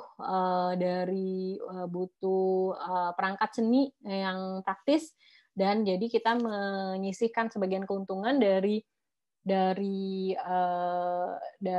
kegiatan kelas kita, lalu kita bikin menjadi art kit yang kita sebarkan kemana-mana, termasuk waktu itu sudah kepada Herang dan ke berbagai daerah lainnya. Nah, ini lalu dilihat oleh Facebook, dan kita mendapatkan grant, Campaign Fighting the Spread of COVID-19 grant. Jadi bentuknya adalah @credits di Instagram dan Facebook. Nah, ini adalah program besar yang sekarang sedang kami jalankan, namanya Creative Youth for Tolerance. Kita bekerja sama dengan beberapa lembaga lain, yaitu Yayasan Cahaya Guru dan Perkumpulan Pamflet, di mana memang kita menyasar sekolah, menyasar SMA, menyasar madrasah, 6 kota, guru-guru, orang tua, dan kita akan jalan di dalam 2 tahun ajaran. Kita agak terkendala COVID kemarin, jadi semuanya sekarang sudah diubah menjadi online. Bentuknya webinar, art tutorial, bahkan kita masuk ke kelas-kelas di sekolah-sekolah dalam bentuk kelas online. Kita merekrut sekitar 35 art fasilitator seni, dan digital fasilitator dari 3 wilayah tersebut, yaitu Sulawesi Selatan, Jawa Barat, dan Jawa Timur. Community engagement outreach yang dilaksanakan oleh Ganara Mari Berbagi Seni dan Seni untuk Indonesia selama ini meliputi 3 titik, yaitu community and women empowerment, seperti digital literacy, digital marketing training, lalu kita ada educational platform, ada online dan offline art classes. Kita juga masih mengusahakan ada offline art classes, tapi tentu saja untuk dewasa ya. Lalu cultural advancement, kita juga mengadakan pameran dan mendigitalisasi kesenian-kesenian tradisional. Mohon maaf. Ini adalah salah satu kegiatan online kita, Nusantara Art Festival Online, di mana teman-teman bisa masuk ke YouTube channel Ganara Art, lalu klik di situ. Ini waktu itu disponsori penuh oleh Emina Cosmetics, dan di mana memang mereka menyebarkan ini juga untuk teman-teman remaja. Ini semua kegiatannya menggunakan bahan-bahan yang ada di rumah ya, jadi sangat mudah diakses. Kita ada tutorial budaya seperti belajar angklung, lalu belajar tari enggang gading, ini dari Kalimantan, dari Dayak, dan ini semua dilakukan via online. Jadi semua orang bisa mengaksesnya. Dan ini akhirnya dijadikan materi pelajaran seni budaya untuk beberapa sekolah di Indonesia, dan membantu sekali guru-guru seni budaya memang kehabisan bahan ajar ya gitu, karena kan selama pandemi mereka tidak bisa bertemu dan tadinya bingung gimana cara ngajarin art tapi nggak ketemu gitu, gimana cara ngajarin gambar tapi nggak ketemu. Nah, kita lalu dengan video tutorial ini kita ada 18 seri. Di dalam satu seri itu ada sekitar 5 video tutorial. Nah, ini bisa dilakukan. Lalu kita juga sedang dalam proses untuk membuat beberapa hal. Salah satunya adalah membuat aplikasi langsung di mana kita akan ada digital room with LED wall. Jadi di mana memang bisa belajar langsung menenun dari mama-mama di Sumba misalkan. Lalu ini juga salah satu kegiatan yang kita lakukan, digitalisasi dari proses karya ya gitu. Jadi di mana memang bentuknya adalah offline nantinya, tetapi mungkin nggak sempit-sempitan kayak gini. ini sekitar setahun atau 2 tahun yang lalu lah. Tapi memang nanti kita akan mengajarkan tentang design and technology, product design, drawing class, dan digital illustration. Ini juga salah satu yang memang ingin kita jalankan juga, virtual reality room, di mana kita bisa belajar traditional dance. Nah, ini adalah platform yang sedang kita rancang, namanya Rupa Nusa Ganara. Kenapa namanya Rupa Nusa Ganara? Karena ini adalah rupa-rupa Nusantara di Indonesia yang akan dikelola oleh Ganara. Platform Space ini adalah fungsinya untuk menginisiasi dan untuk memperlihatkan semua inisiatif dalam fase-fase edukasi dan perkembangan kebudayaan, tetapi memang akan ditransform secara digital. Nah, kenapa saya menekankan terus kata-kata transformasi digital, karena memang kita adalah contoh di mana begitu, saya ingat banget kalau nggak salah tanggal 17 atau 16 Maret ya, Presiden Jokowi bilang bahwa harus belajar, beribadah, dan bekerja dari rumah. Jadi saya langsung mengadakan rapat umum lah ya gitu dengan tim. Lalu saya bilang ini harus bikin video tutorial dan harus mempelajari aplikasi untuk bisa belajar via daring, dan kita menggunakan Zoom. Nah, kenapa ini jadi penting? Karena memang pada akhirnya kalau kita tidak menyesuaikan diri dengan apa yang terjadi di dunia sekarang gitu, kita akan ketinggalan. Nah, kenapa ini menjadi penting? Karena arti kepemimpinan yang sesungguhnya ya leadership, baik perempuan maupun laki-laki, adalah itu gitu, bahwa sebetulnya kita harus bisa melihat di sekitar kita apa yang harus kita lakukan dan kita berani mencoba. Jadi saya sebetulnya memang selama ini sudah menjalankan program Ganara Mari Berbagi Seni dan Seni untuk Indonesia sendiri, dan ini sebetulnya akhirnya saya lihat banyak sih kejadian-kejadian di mana memang saya juga dipertanyakan gitu, maksudnya kalau misalkan memang jalan-jalan terus atau jalan-jalan, padahal nggak jalan-jalan sih kerja, tapi maksudnya kalau misalkan traveling dan sebagainya, itu gimana? Ada yang pernah menanyakan ke saya gitu dalam bentuk rapat padahal gitu. Nih kalau misalkan kayak gini nanti anak-anaknya yang ngurus siapa gitu. Terus saya dengan cepat menjawab gitu, oh suami saya gitu, karena kan kita udah janjian. Nah jadi maksudnya kan padahal keluarga itu dibangun berdua ya gitu. Nah jadi saya dan suami saya tahu gitu. Kebetulan suami saya introvert, nggak kayak saya ekstra ekstrovert. Nah kalau suami saya kalau misalnya disuruh maju dan ngomong gitu, dia pasti jangan deh kamu aja gitu. Nah jadi memang dari awal sudah tahu bahwa saya yang akan bepergian dan saya yang akan berkomunikasi dan memimpin pelatihan atau mengajar di pulau-pulau gitu. Nah, jadi sudah tahu dari awal sehingga sudah mempersiapkan, sehingga bahkan di grup-grup sekolah anak-anak saya tuh yang aktif bapaknya, kan ada WhatsApp grup tuh ya. Nah, jadi tiga-tiga tuh yang aktif bapaknya tuh yang bolak-balik nanya atau gimana gitu, menyapa gitu. Kalau saya sih menerima, maksudnya saya mendukung, tapi memang kita juga sama-sama tahu bahwa ini adalah kerjasama gitu. Jadi mungkin buat teman-teman di sini, saya lihat banyak banget yang masih kuliah gitu ya, mungkin kemungkinan besar belum menikah gitu, atau mungkin yang sudah bekerja. Tapi menurut saya sebetulnya lingkungan maupun lingkungan keluarga, baik keluarga inti maupun memang nanti pasangan apapun itu, sebetulnya memang kalian semua tuh akan bisa berkembang gitu ya, akan bisa betul-betul mencapai potensi kalian yang paling besar apabila memang terjadi pendukungan ya gitu. Maksudnya memang didukung penuh dan mudah-mudahan sih dengan konsep yang memang kesetaraan, kita harus paham juga gitu kesetaraan bahwa sebetulnya antara perempuan dan laki-laki mempunyai hak yang sama dan memang mempunyai kapasitas yang sama ya gitu untuk bisa menjadi pemimpin yang baik. Nah ini bisa membuka jalan untuk banyak hal gitu. Nah jadi sebetulnya memang saya senang sekali karena memang hari ini kita bisa ngobrol gitu. Saya sebetulnya pengen dengar proses tanya jawabnya. Sudah ini saya pas banget ya kan tadi waktunya sebetulnya dikasih ke pembicara cuma 20 menit, ini pas 20 menit ya Kak Fancy. Jadi sebenarnya abis ini kalau misalnya memang ada pertanyaan, kebetulan saya nggak bisa terlalu lama sesudah ini, jadi kalau misalkan boleh, kalau memang ada tanya jawab boleh silahkan. Itu saja dari saya. Terima kasih.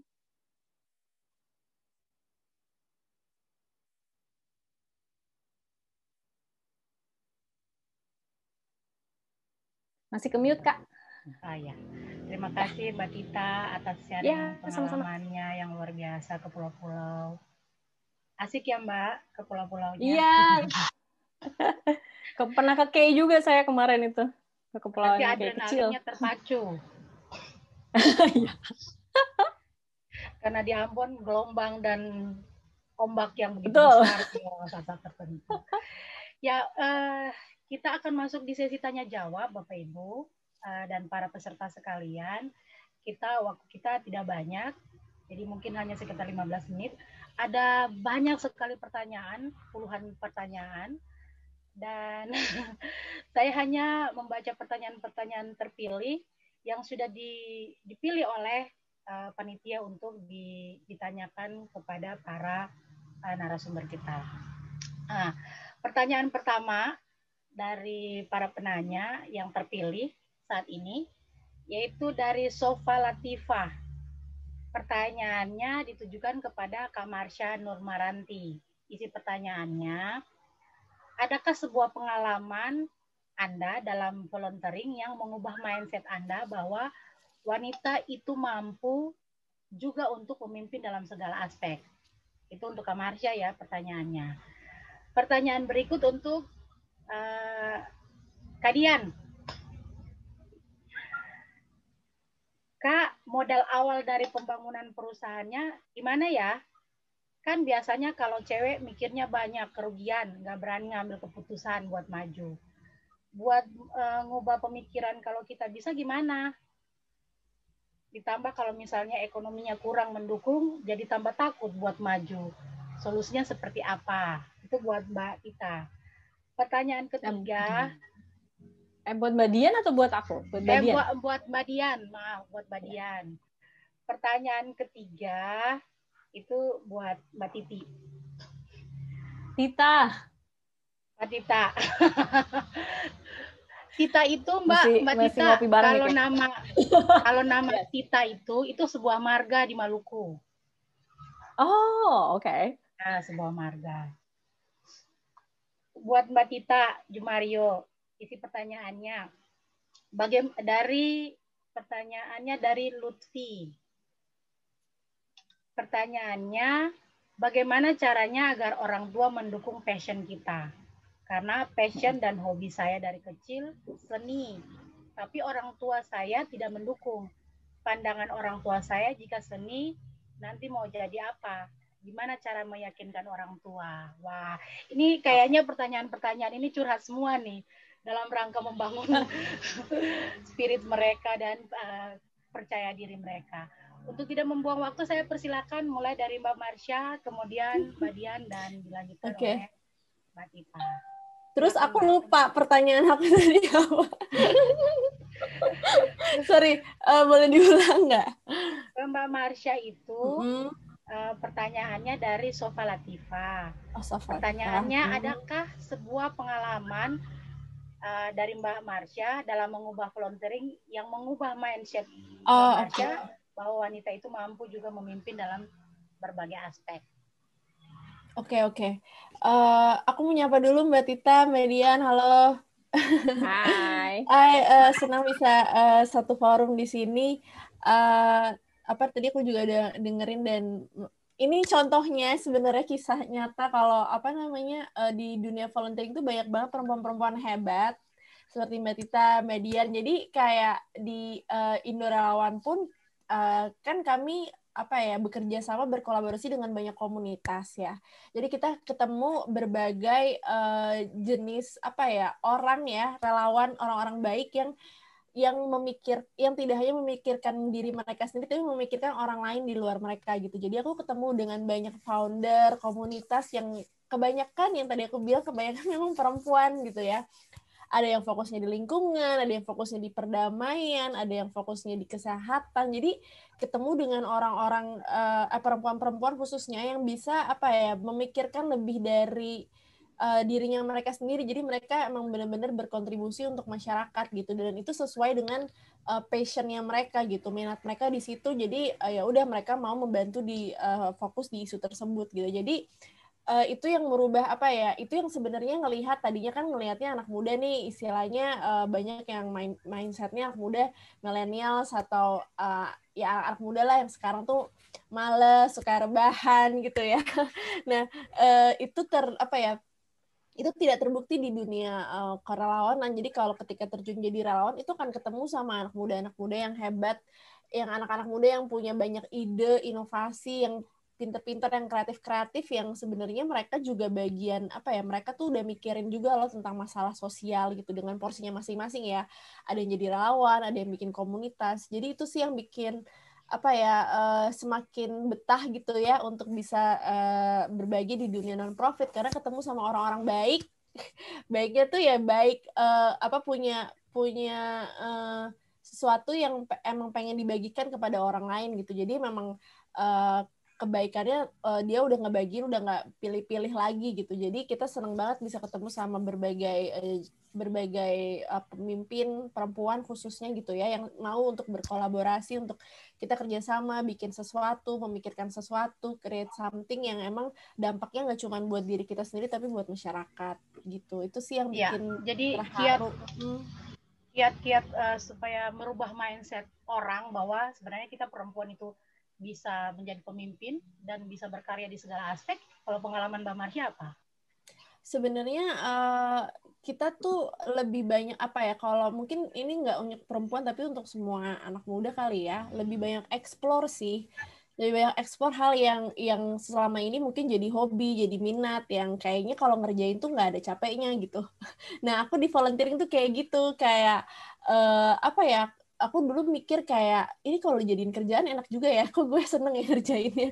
Maksudnya weekend aku aja kepake buat volunteering gitu. Kadang-kadang bahkan suka jarang di rumah karena berkegiatan, keluar terus gitu. Jadi kayaknya melakukan ini untuk kedepannya tuh menyenangkan. Jadi dan itu kan menemukannya aku di umur berapa ya, udah lulus kuliah, udah kerja bahkan. Jadi kalau itu bisa aku explore dari SMA mungkin ya akan lebih baik gitu ya, banyak kesempatannya dan lebih nambah skill, pengalaman juga. Jadi ketika masih muda emang bener sih harus coba untuk nyobain berbagai macam hal dan ngelihat progresnya kayak gimana gitu ya, apakah memang nggak cuma seneng tapi ternyata berbakat gitu ya di situ gitu. Ada bakatnya dan orang seneng ngelihat maksudnya orang tuh senang untuk ngelihat kalau Asa nih memang skillnya tuh di sosial, Berita tuh di seni. Jadi kayak orang tuh bisa ngelihat juga sih potensi kalian. Jadi kalau mau validasi bisa ngobrol sama orang-orang yang ada di sekitar sih, menurut kalian gue nih orangnya kayak gimana sih, kayak gitu. Siap. Ya, sangat menarik ya. Ya, kita akan pindah ke narasumber yang kedua untuk menjawab, tetapi mungkin Mbak Dian, saya mempersilakan Mbak Tita duluan ya, karena Mbak Tita ada sesuatu yang urgent yang akan meninggalkan ruangan ini terlebih dahulu. Kepada Mbak Tita silakan. Mohon maaf. Ya, tadi pertanyaannya bagaimana ini ya, bagaimana kalau misalkan ya agar orang tua lebih mendukung kita. Ya, biasanya kan kalau orang tua, tadi yang nanya namanya siapa Kak? Maaf. Namanya Lutfi. Oh, Lutfi. Oke. Terima kasih pertanyaannya, Lutfi. Ya, ini sebetulnya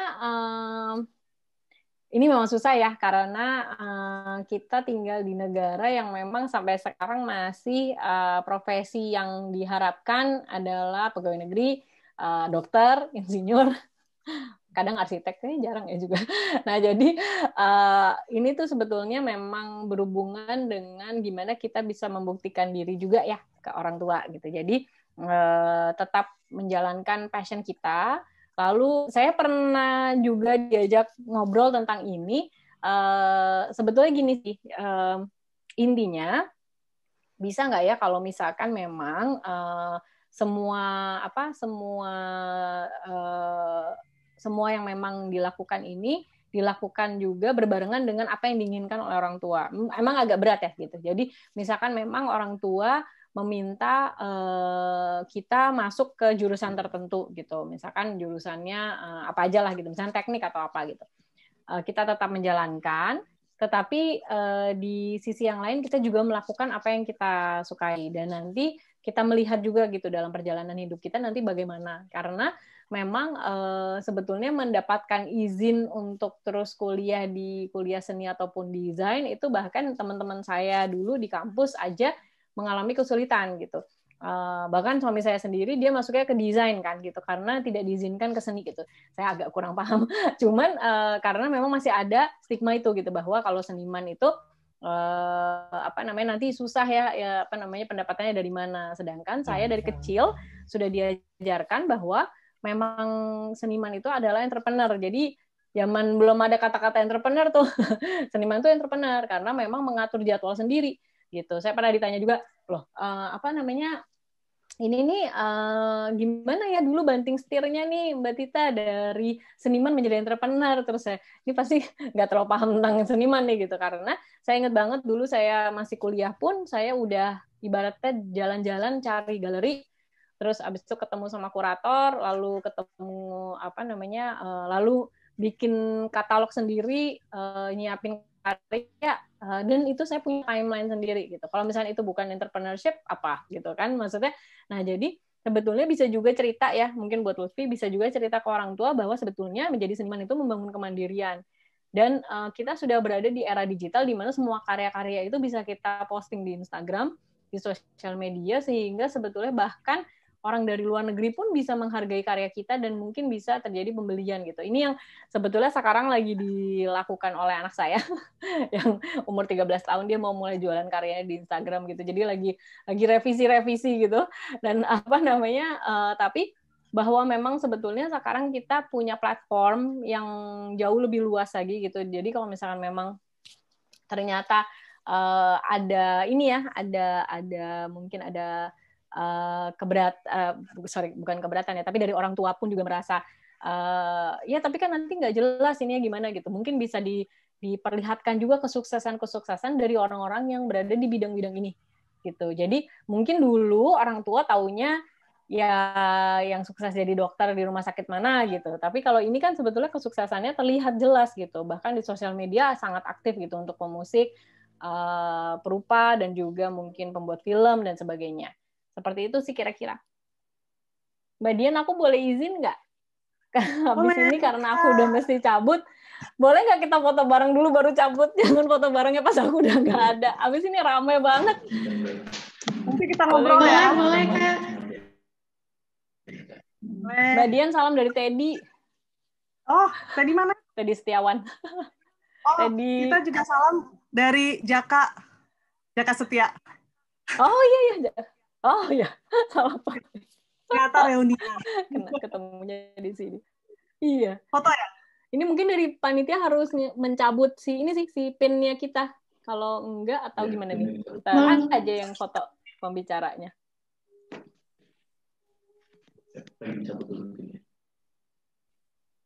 Mohon maaf ya merepotkan.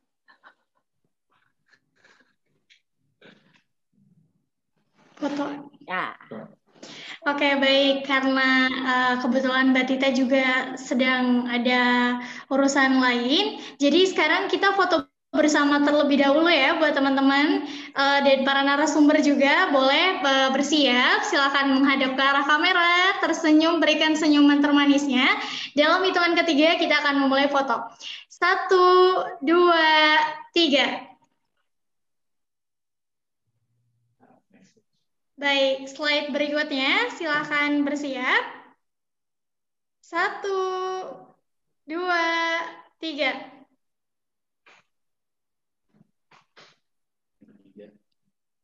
Baik, slide selanjutnya silakan bersiap. 1, 2, 3.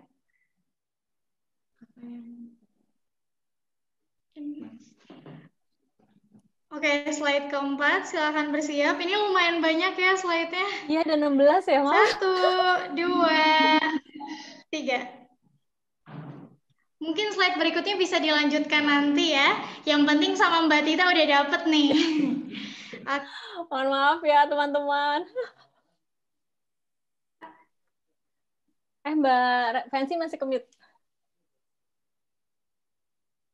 Oke. Siap. Aku pamit dulu ya untuk semuanya. Selamat berproses sama Mbak Dian dan Mbak Fancy dan Asa. Bye. Sampai baku Bye. Thank you, Adi. Thank you, Shalin. Bye. Sampai baku dapalai. Sampai baku dapalai. Ya, menarik apa yang dijelaskan oleh Mbak Tita terkait dengan pengalamannya ditujukan untuk Lutfi. Kali ini kita berpindah kepada Mbak Dian untuk menjawab pertanyaan dari Siti. Modal awal dari membangun perusahaan. Saya semuanya nggak pakai modal. Makasih Mbak Fancy. Saya semuanya nggak pakai modal. Dalam artian saya bukan nggak pakai modal uang maksudnya. Modal usaha, betul-betul modal usaha. Saya bukan datang dari keluarga yang kaya raya. Saya memang cukup privilege dalam artian saya bisa kuliah, bisa punya kendaraan dari orang tua. Tapi ketika kerja ya kerja biasa aja. Tadi saya bilang kan juga kan saya maunya sih volunteer terus, tapi kan harus banyak cicilan, jadi saya kerja lagi. Jadi saya bukan datang dari orang yang kaya raya gitu, harus tetap bayar cicilan gitu. Jadi semua itu dimulai dengan modal kecil. Jadi satu hal yang mau saya tekankan buat semuanya adalah prinsip yang mungkin klise tapi betul adalah start small, go big. Jadi jangan punya angan-angan, wah pengen usaha kayak Jeff Bezos tiba-tiba langsung gede. Ya enggak gitu. Atau kayak motivator, Jeff Bezos juga nggak kuliah, tapi bisa punya Amazon. Iya, tapi Jeff Bezos nggak kuliah, tapi dimodalin sama neneknya. Banyak gitu. Jadi everyone, semua orang punya tantangan masing-masing. Cuman buat saya yang paling penting emang saya percaya banget dimana kalau ada kemauan pasti ada jalan. Jalannya tidak. Jalan tuh panjang banget, naik turun. Kalau teman-teman yang entrepreneurship, perjalanan entrepreneurship itu tidak seindah kisah motivator yang naik terus gitu ya. Dapat naik turun. Tapi sebenarnya bukan cuma entrepreneur kok, di semua hal juga kita gitu. Life, kehidupan itu kita kan semuanya ada resiko di depan gitu. Dan di kehidupan juga kita ada modal. Ada yang modalnya uangnya dari lahir udah lebih banyak, ada yang modal dari kecil udah cantik atau ganteng, ada yang modalnya udah dari kecil udah pintar, ada yang tubuhnya lengkap, ada yang nggak lengkap. Semuanya punya masalah masing-masing, semuanya punya barrier masing-masing. Yang saya mau tekankan adalah kita assess diri kita sendiri. Kita lihat diri kita sendiri itu punya modalnya apa. Apa yang kita punya kelebihan dibanding orang lain. Kita bisa menjahit, kita bisa punya modal, kita bisa apa cari buat teman-teman. Saya nggak ada modal sama sekali buat yang lain-lain itu. Antara tiba-tiba saya bikin proposal duluan, terus dapat modal dari klien, terus memutuskan, oke lah bikin PT gitu. Ada juga yang saya ngobrol sama teman-teman lain, terus kita sama-sama udah kecil-kecil, terus ada yang punya modal agak gedean dikit, tapi juga utang, bukan modal gitu. Jadi semuanya saya bukan orang yang kaya punya modal duit tabungan segeblok gitu, enggak. Saya punya kesulitan, saya pernah susah ketika saya jadi TKI di luar juga, ya maksudnya kerja di luar juga bukan yang glamor ekspat gimana gitu. Tapi saya pernah susah makan, saya pernah nggak bisa punya uang buat naik taksi, jadi harus naik bis gitu. Jadi setiap orang punya masalah masing-masing, tapi gimana caranya kita bisa tetap berpikir positif. Itu sih intinya sih, berpikir positif, terus start small, dan mulai dari apa kelebihan kita sendiri gitu. Balik lagi, kepercayaan diri kita sendiri itu. Banyak orang yang punya modal tapi punya percaya diri, bisa maju gitu. Ada orang yang nggak punya modal, dalam artian bukan modal uang aja ya, maksudnya ada yang nggak punya skill tapi punya kepercayaan diri terus maju, itu ada gitu. Dunia emang kayak gitu. Tapi intinya kita semua, saya yakin kita semua di dunia ini punya kelebihan masing-masing kok. Kita bisa kolaborasi sama orang lain. Satu itu, kita bukan manusia super, kita nggak bisa lakuin ini sendiri. Kita cari teman yang punya modal, kita cari udunan apa ya? Saya cuma punya uang, modalnya 1 juta, saya cuma punya 200.000.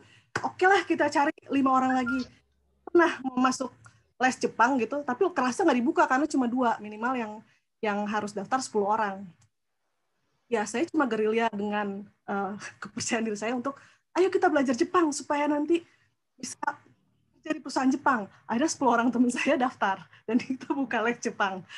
Itu pun yang saya lakukan dengan ketika saya buka usaha.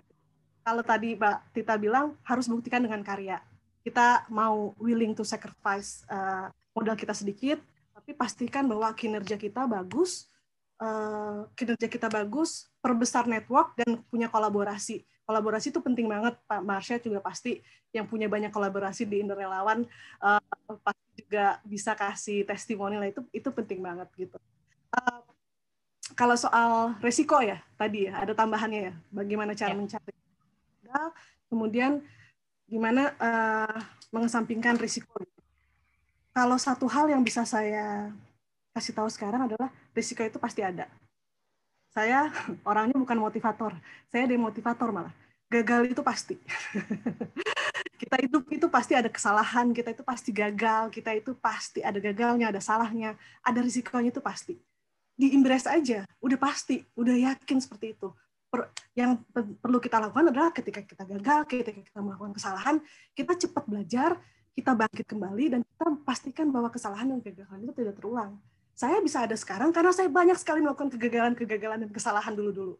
Saya bisa ambil decision making yang sangat cepat sekali sekarang. Apapun punya ide atau apapun, karena dulu saya pernah gagal, salah, dimarahin bos, dikomplain klien, dan segala macamnya. Semuanya itu justru bikin kita kaya gitu. Bukan berarti saya bilang, ayo kita gagal terus, bukan ya. Maksud saya adalah kehidupan, mau jadi entrepreneur, seniman, sekolah, kuliah, selalu ada risiko. Yang penting kita jangan juga jadi orang penjudi. Ya. Oh, oke, kita gagal nggak apa-apa. Ayo kita pakai semua uang orang tua, semua uang kita untuk modal. Kita besok nggak makan nggak apa-apa. Ya nggak gitu juga. Tapi coba berpikir dengan objektif. Kalau saya biasanya, saya sukanya bisa nulis, jadi saya tulis pro sama kontra gitu. Pro-nya apa kalau saya jualan, kontranya apa. Kalau saya ada 2 pilihan yang berbeda gitu, harus ada ngambil putusan berbeda. Ya ada yang sholat istihoro, ada yang bikin pro kontra, apa yang bagus sama yang enggak gitu. Karena semua keputusan, semua pasti ada risikonya. Cuman apakah kita siap dengan konsekuensinya atau enggak? Itu sih kira-kira kalau dari saya. Terima kasih Mbak Dian, terima kasih Mbak Marsha. Kita sudah berada di penghujung acara kita. Satu yang ingin saya sampaikan bahwa berusaha dan bekerja keras, gagal itu pasti dalam setiap perjuangan.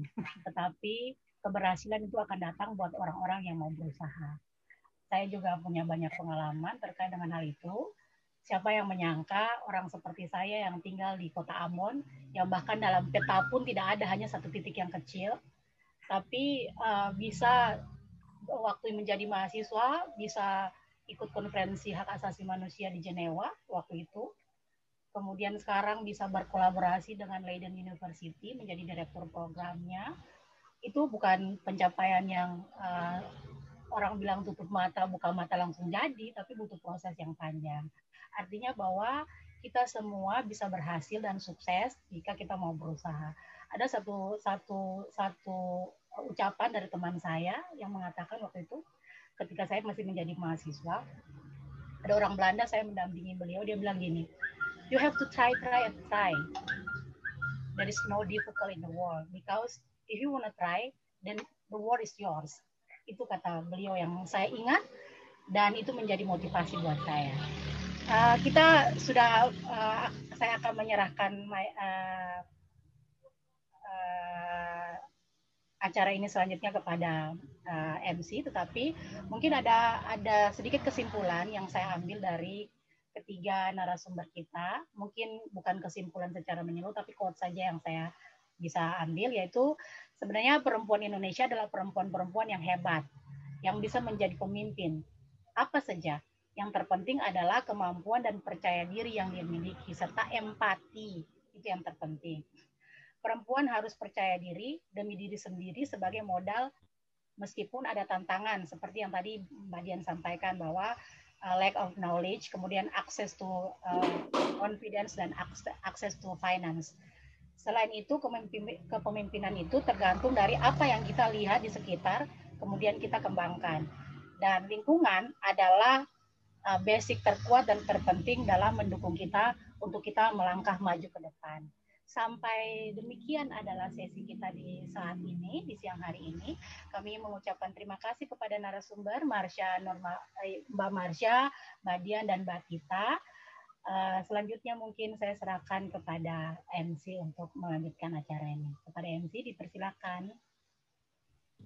Baik, terima kasih banyak Mbak Fancy sudah memandu pematerian hari ini. Kami juga mengucapkan terima kasih banyak kepada para narasumber-narasumber hebat yang sudah menyampaikan pematerian yang luar biasa bermanfaat banget bagi kita semua. Terima kasih kepada Kak Tita yang sudah duluan meninggalkan Zoom, kemudian kepada Mbak Dian, dan kepada Kak Marsha. Baik, dengan berakhirnya materi, maka berakhir pula acara webinar pada hari ini. Namun sebelum itu kita foto bersama terlebih dahulu. Maka kepada para peserta diharapkan untuk menyalakan kameranya. Namun apabila ada yang berkendala untuk menyalakan kamera, tidak apa-apa, di-off-kan saja kameranya. Baik. Sebelumnya boleh nih rapi-rapi dulu, mungkin kerudungnya ada yang miring-miring atau mungkin bajunya kurang rapi ya. Bisa bersiap-siap. Oke, siap? Dalam hitungan ketiga, silakan tersenyum ke arah kamera. 1, 2, 3.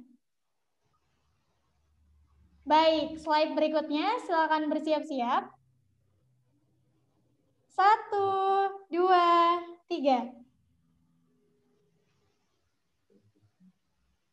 Baik, slide berikutnya silakan bersiap lagi ya.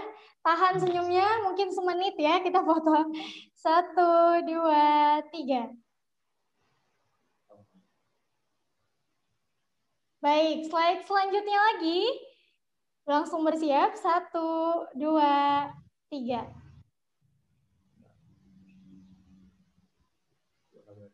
Oke, 2 slide lagi ya, tahan. Silakan tersenyum lagi. 1, 2, 3.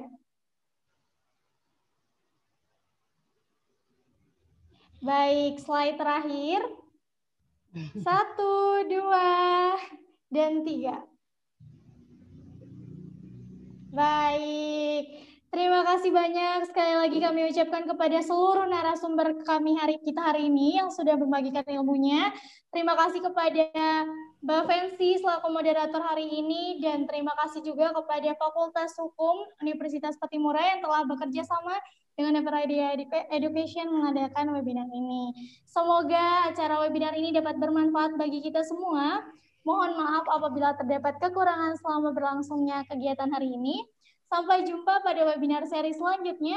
Saya Shelina Badria selaku pembawa acara hari ini. Mohon pamit undur diri. Terima kasih. Wassalamualaikum warahmatullahi wabarakatuh. Sampai jumpa. Terima kasih. Terima kasih semuanya. Terima kasih, Kak Mbak Marsha. Dian. Terima kasih, Mbak Dian. Selamat Terima kasih, Mbak Fancy.